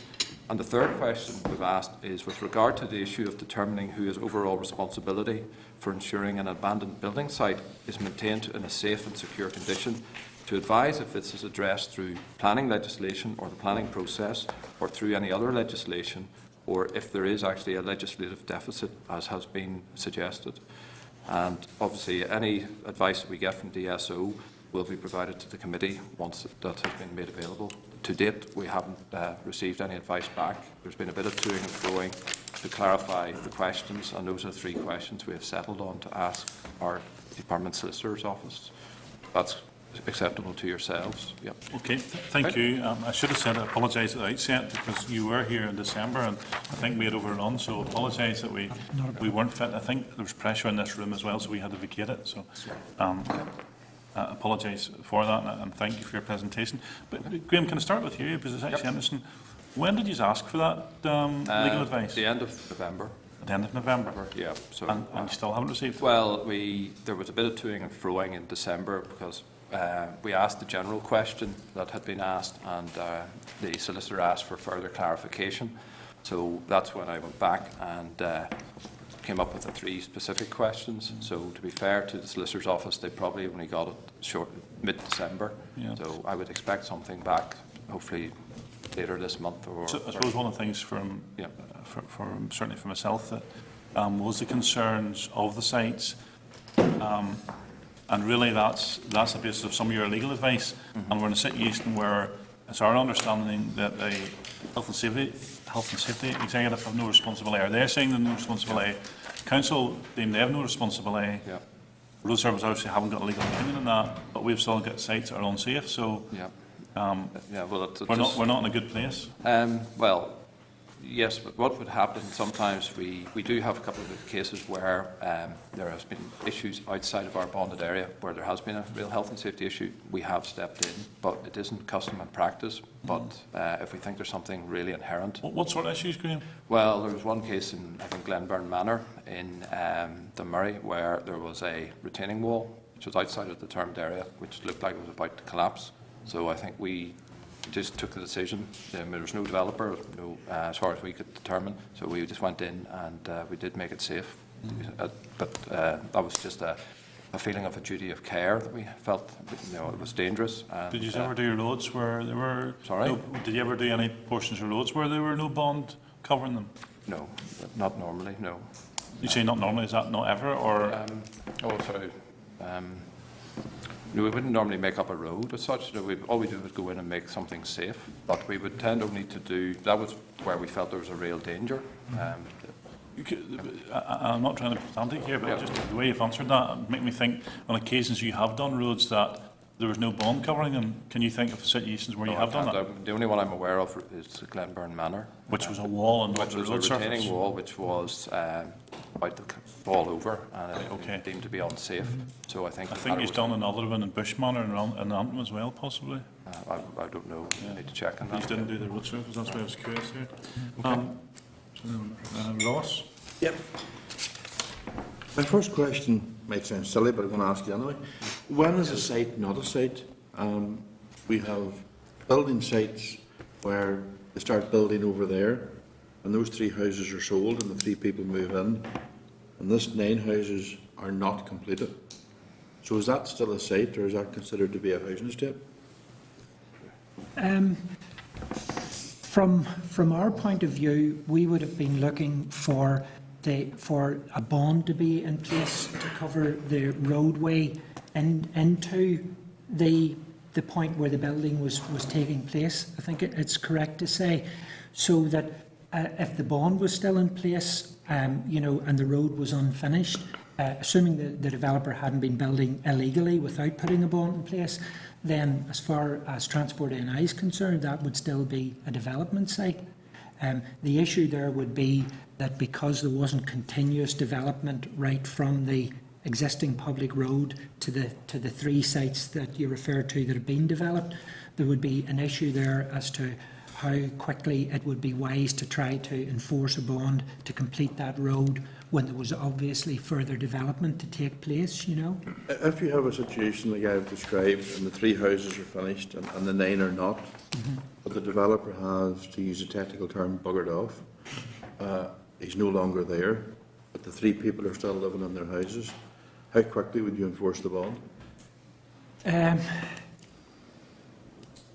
It's hard to give a definitive timeline because I suppose it would be a question of trying to negotiate with the developer or the responsible parties first to see what the prospects were of the development resuming and the work being completed eventually, in the normal process. But that's back to how long is a piece of string. Yeah. Because I know of certain developments in Castledarg where negotiations have taken place and the builder promises the moon, the stars and the sun, Yeah. and then still buggers off. If we have a situation where the developer is bankrupt, he is gone, he is no longer there, but there is a bond, how quickly in those circumstances could you force the bond to be paid? I mean, ultimately, the department could take a decision to call in a bond, the following day. But I suppose I would try to make the point that action, every time you call in a bond, that has repercussions on the bond providers, for example, even on, as I say, completing a section of road where you know that because of future development, that road will need to be disturbed again in order to make connections, but because of site traffic running in and out and so on. So the local engineers have to try to make a decision based on what the prospects are of the site being picked up by somebody else and completed in the normal course of event, probably with the prospect of enforcement or with Article 11 enforcement with Transport NI completing the roads being really the ultimate sort of sanction, as it were. I do have concerns, Chair, about unadopted roads. They really do. When I was in local government, they were always there in front of us. I don't have any concerns for the insurance company or the banks that are providing the bonds. If the bond is there and it's clear that the person who was developing the site is now gone, I would be more concerned for the people living on the site than for the developer in the future. I would be more concerned for them. So that would be my own opinion for what it's worth. How many roads do the department feel are currently unadopted? Well, I think that we have something like about, I'm going from memory here now, but I think it was of the order of 17 or 1800 developments which had some degree of unadopted roads on them. I think that was the latest figure that we had. But that would include sites which were partially completed, some sites, where perhaps no work had been done, but the bond was in place. So there would be a complete range of developments at different stages of progress included in those. It is disappointing that we haven't actually got more specific information here, because clearly it is a concern to us all. We know of them in all of our constituencies where there are housing estates where they have been in very poor situation. I think the Coal Island one was the worst of them all, where the sewers weren't connected and the roads and everything else. It was a major issue. Yeah. But I would have concerns, and I would like more detail to the exact number of roads that are unadopted, and even if we have to have it in a list of, the development hasn't started or whatever, where they're at. I would like that information. I think we did provide that information perhaps last year. It was a very extensive list, as I recall, maybe of 120 pages or whatever. May well be, but I would like an updated one to see where we are today. Okay, very good. Okay, Chair, thank you. Okay, thank you, Ross. John? Chairperson, I suppose one of the disadvantages of leave too long is you're very conscious that this is not some new thing. 38 years ago, when I went into Coleraine Council, it was a problem. Why are we still not coping with it?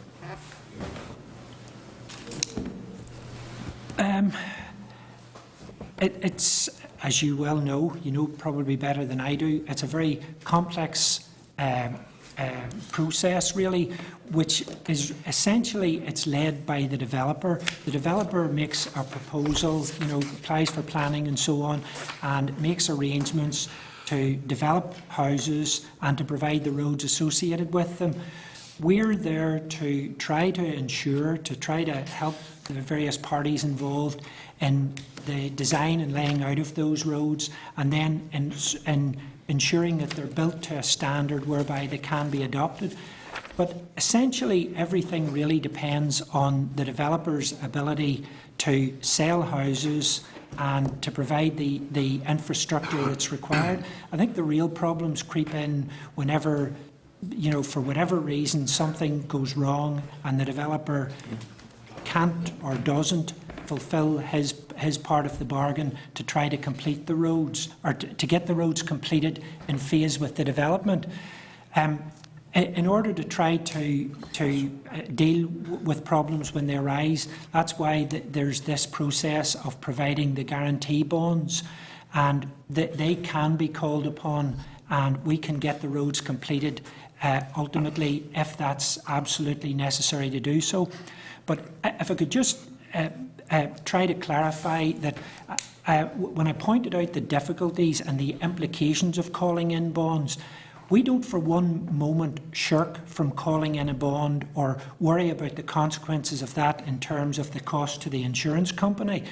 What we're conscious of, however, is that when we call a bond in, it has implications for the developer and even for the availability of bonds in future and for the cost of bonds in future, because obviously if the insurance companies find that their bonds are being called in more frequently than they had anticipated, obviously then the cost of those bonds will go up for future developments, and if bonds are either scarce or more expensive, we then run into more problems with ensuring that future developers can actually get the appropriate guarantees and put them in place. So that's what I was referring to when I talked about the implications of calling in bonds, Chairperson, I don't want to get into a big argument about this, but are you telling me, or this committee, that you're actually covering the backs of developers who don't perform well and through their own mismanagement cause these bonds either to become scarce or more expensive?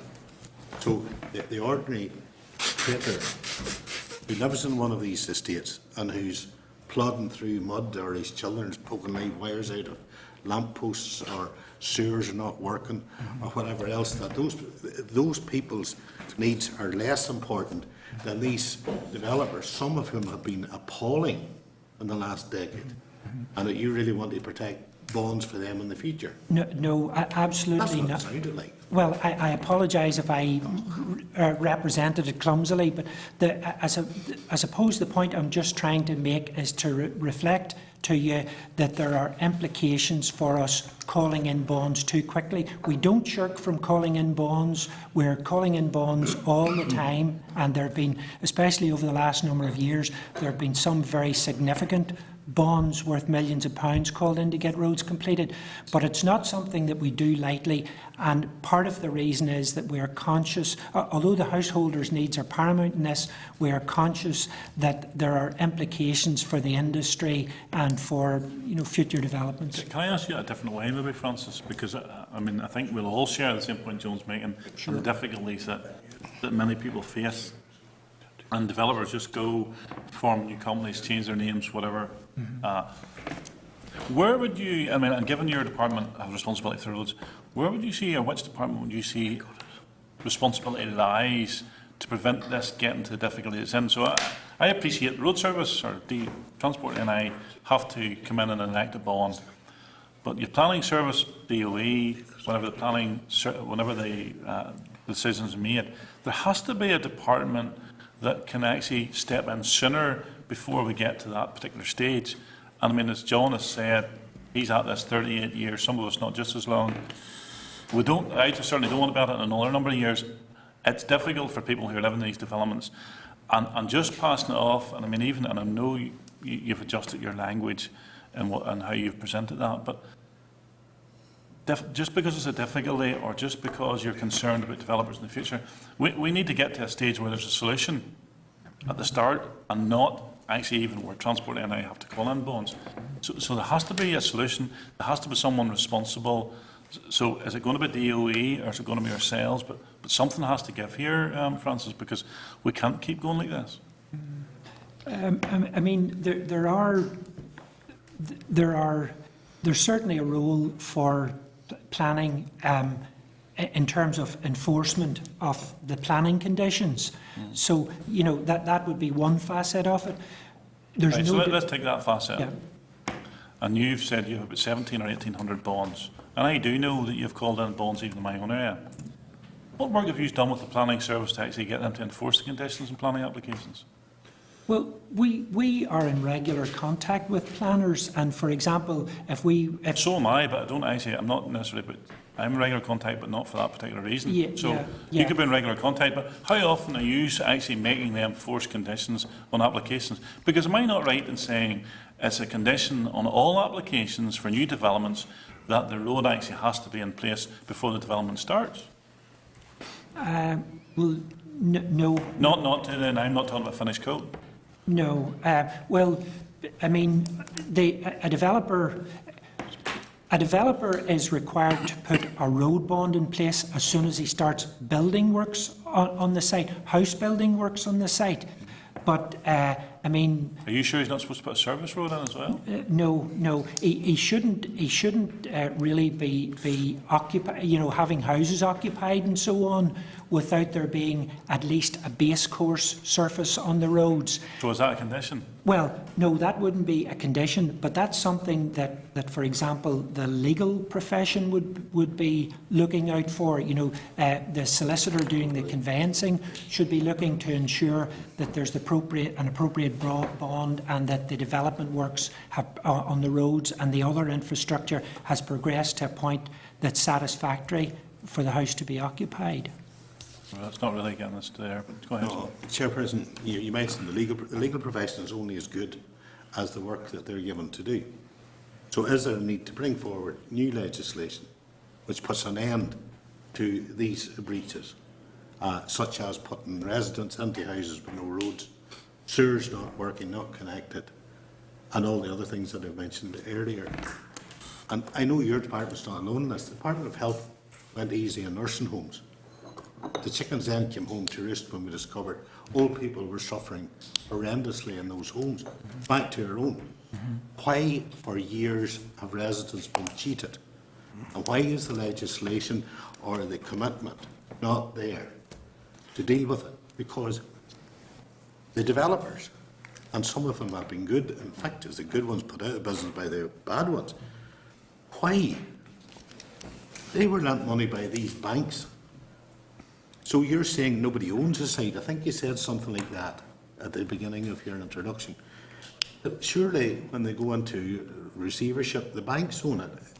Does anyone given any thought as to what their responsibilities? They lent the money to the developers in the first place. The developers walked away. There's trees threatening to fall on top of houses. There are all sorts of things happening. Why are those residents left with nobody to call on? It's certainly, it's a very big problem, a problem which is bigger than our department. I mean, our remit really only allows us to deal with the roads issues.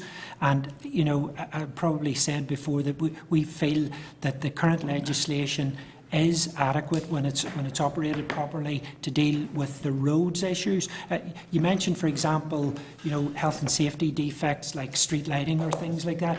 I just would like to clarify that we do have powers under the existing private streets order where we can go in and take immediate action to redress health and safety issues as long as they're within the confines of the roads. But it's other issues, say, related to the housing or the sewers interconnecting between houses and the roads, or just general land that has been left unsafe. Those are areas that are beyond our remit, and where you certainly have to acknowledge that there are ambiguities and there are issues around those. But this department alone can't really deal with all of those. They can't, but John, or Francis, you could help. I mean, the situation where developments are built now, surely if your department was speaking to DOE, come back to the planning, that I mean, even as severe as, unless the road's adopted, the house shouldn't be occupied. Chairperson. I mean, that would be gold plating it, but I mean, that way we'll be sure there'll be nothing wrong. The developer certainly will make sure he has everything ready and done right before they let the people into the houses. Just finally, and this is certainly not really directed entirely at yourself by any means, but why are you not screaming from the rafters? Why are we not screaming from the rafters? I mean, the children have drowned in holes, all sorts of things have happened. Why are we still in a situation where it seems that to a large extent you're ineffective in solving the problem? I can only refer back to my last answer, is that, you know, for good or bad, our department has a remit to deal with the roads, and we simply can't be responsible, or I don't see how we could solve all the other associated problems and developments. It really is ultimately up to others to deal with their own areas of responsibility. So that's really past the parcel, isn't it? You could certainly construe it like that, unfortunately. That's how the public see it. It's past the parcel, yeah. around and around, and that's been going on now for 4 decades. Well, Chair, if I could just as a suggestion for the way forward, post-April this year, obviously the councils will take on planning powers, including enforcement, and they will also have building control. We're about to embark on discussions with them about all of this sort of stuff, and it might be an opportunity within that environment to look at this sort of an issue, given that the councils will have enhanced powers. I'm not entirely sure they're taking on enforcement yet, mind you, but that's... I think enforcement is part of the package that's going to go to them. I don't think some of the councils decided that one yet. Right. Cahill? Yeah, Chair, the situation as it has been for some time fairly intolerable, and you know, in terms of responsibilities, it's everybody's responsibility, and yet it's nobody's responsibility when it comes to the bit.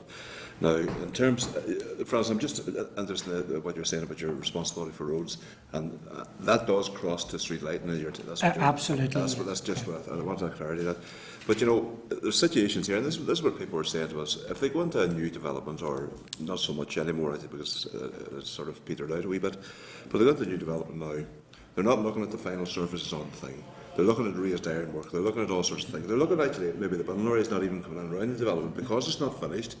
But from the day and hour they moved in, they're paying rates. So there, from the day and hour they're paying rates. And even actually, in fairness to some of the developers, they're paying rates in houses that aren't even finished and maybe never will be finished. All they have maybe not even plastered, not even stairs in them and stuff. So you have all that situation. So, and I don't know, and I'm sorry, I don't have this confidence in you that it will be in place for local government to deal with this stuff when it comes in on 1st of April. I just don't have that. And again, there's other issues like within those sites. I know maybe perhaps not your responsibility, but even long-established sites where I seen a case recently where NI Water slapped a closure notice on a pumping station because they hadn't been, the site had been up 15 years, people living there quite happy. They slapped a closure notice, this will close in a fortnight's time unless this has been paid. The guy had been gone 10 years, like whatever. You know, so that's the sort of situation you are in. Some of the here elected members has to be with the constituents who have to put up with this nightmare that it is. But it's that, you'll see that finishing of the road there is the status. When does, or also say ask, when does the site not become a site? When does a house not become a house or become a house? You know, at what point? That's where the definition needs some black and white clarity. Well, I mean, as far as we're concerned, as I said, it's a development site for us right up until the point where the road becomes finally adopted as a public road, you know. But there is this whole range of phases and stages in between. So it does, unfortunately, necessitate sites to be dealt with on a case-by-case basis and to try to make the best of it. Yeah, but that pre-sort of final court stage, you know, that's where there is some sort of grey area there because... Yeah, well, I think the thinking there is, though, that you've tried to, we've encouraged the developer to bring it to that stage as quickly as possible before he handed over the adjacent houses, and it's a surface that people can walk on. As you say, it's not the final surface or whatever, but sometimes the thinking there would be that if there's still site traffic running in and out, you put the final course down too early, it's ruined again before you get it adopted, you know. Yeah, I know it's a difficult one, but you know, maybe there's a design issue there whereby you have the unit blocks being built in multiples of 1, 2, 3, 5, whatever, and then that maybe overcomes that issue. Yeah. David, you're next. Okay. You have a tough job. I really appreciate it. We all deal with the public and the developers, and we're all big friends of developers when it comes to planning permission and what goes on there.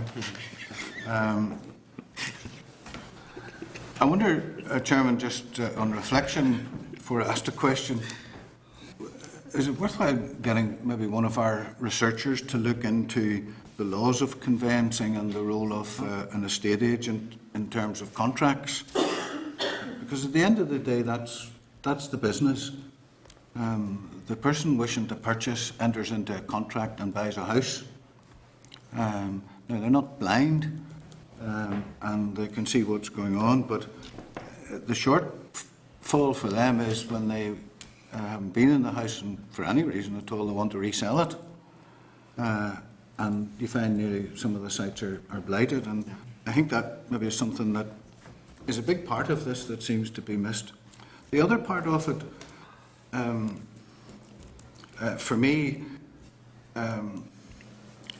and I've listened intensely to what you said to other members, in a sense I'd be looking for some sort of advice as to what do you tell the homeowners that come to you. I have some at the moment,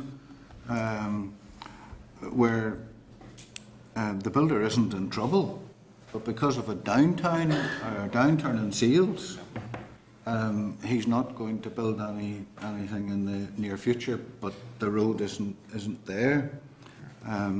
What kind of advice do you would you suggest that I would say to people? I mean, I know it's a hang-on situation, but you really have they're left in the hands of a developer waiting on an upturn. The advice, the main assurance they have is that the road is bonded, and if there are certain sites like that, certainly we can meet with the developer and discuss, but ultimately the developer is running their business as they see fit, and instead of maybe building 15 units a year, they only decide to build one and sell one. It's very difficult for us, and those are some of the difficult situations we have at the minute. Is the bond in itself related to the number of units? Because, I mean, the builder starts up there. He doesn't actually start here. He starts way up there, so the road's coming down. But he's only going to build or complete that road when he has this bit of the land sold and the houses, the money in that, because that's the affordability for him to put the road in. No, the road's bond based on the cost to make up the road, and therefore it gets reduced. Once he gets up to a certain level, then the cost... There's no legal onus on him to complete the road, irrespective of the number. I mean, he's obviously got planning permission for a number of units, but there's no legal... They're not linked. Understand that. They're not linked, unfortunately. Just one thing, and it is cropping up more and more with me, is that whilst the toleration factor of theirs is there of house owners accepting in a way the road is unfinished, they find it very difficult to accept that the pathways, the footpaths, aren't done. This particularly for young mothers with prams and for disabled people, mobile in their wheelchairs or mobile chairs. Can you separate footpaths from roads to ensure that the footpath goes in and at least there is accessibility on foot? Possibly could look at that in terms of what's acceptable for preliminary adoption. We could maybe make it a requirement that maybe the footpath is finished out. I'm not, Francis. Would you come back to the committee on that to see if it certainly could look at that, is feasible, because it could alleviate pressures.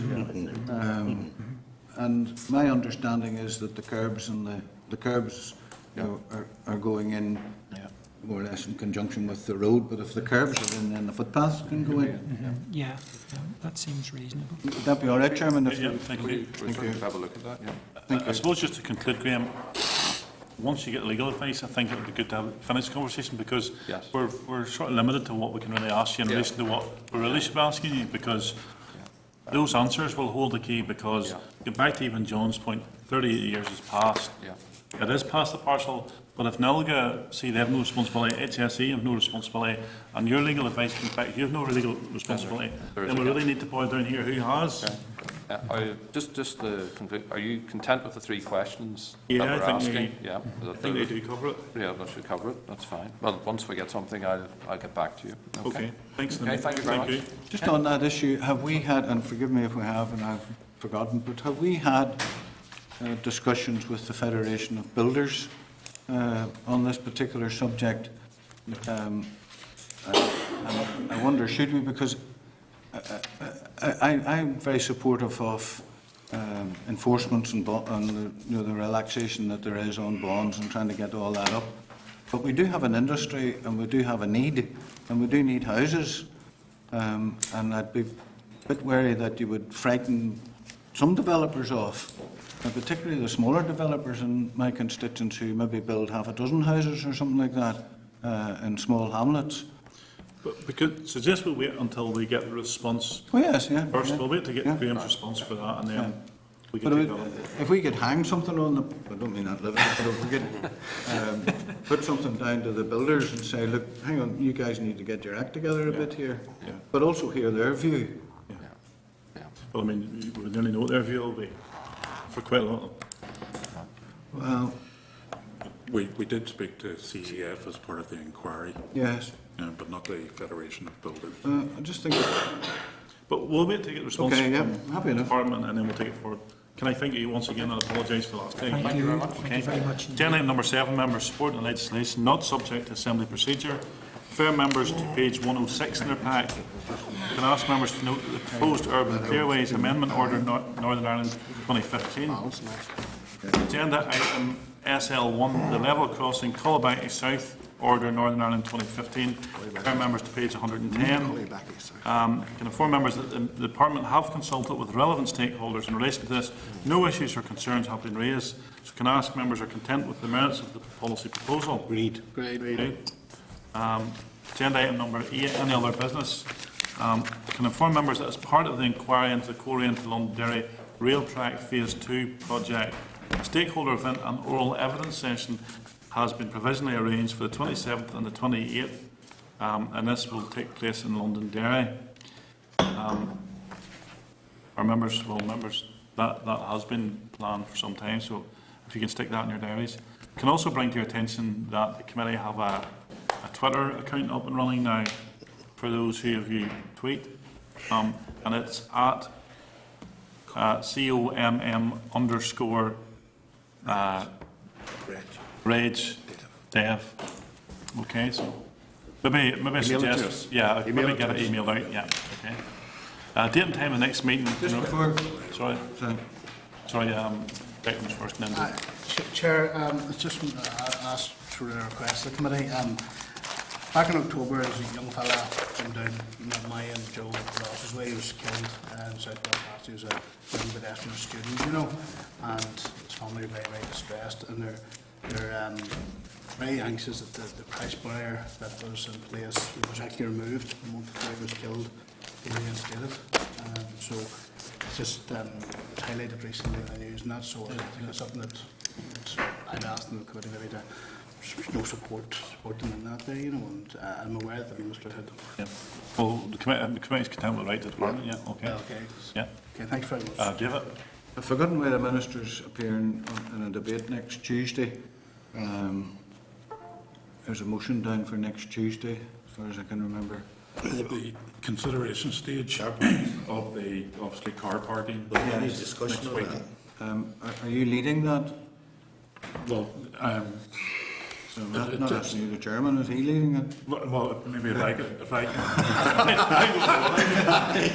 I presume yes.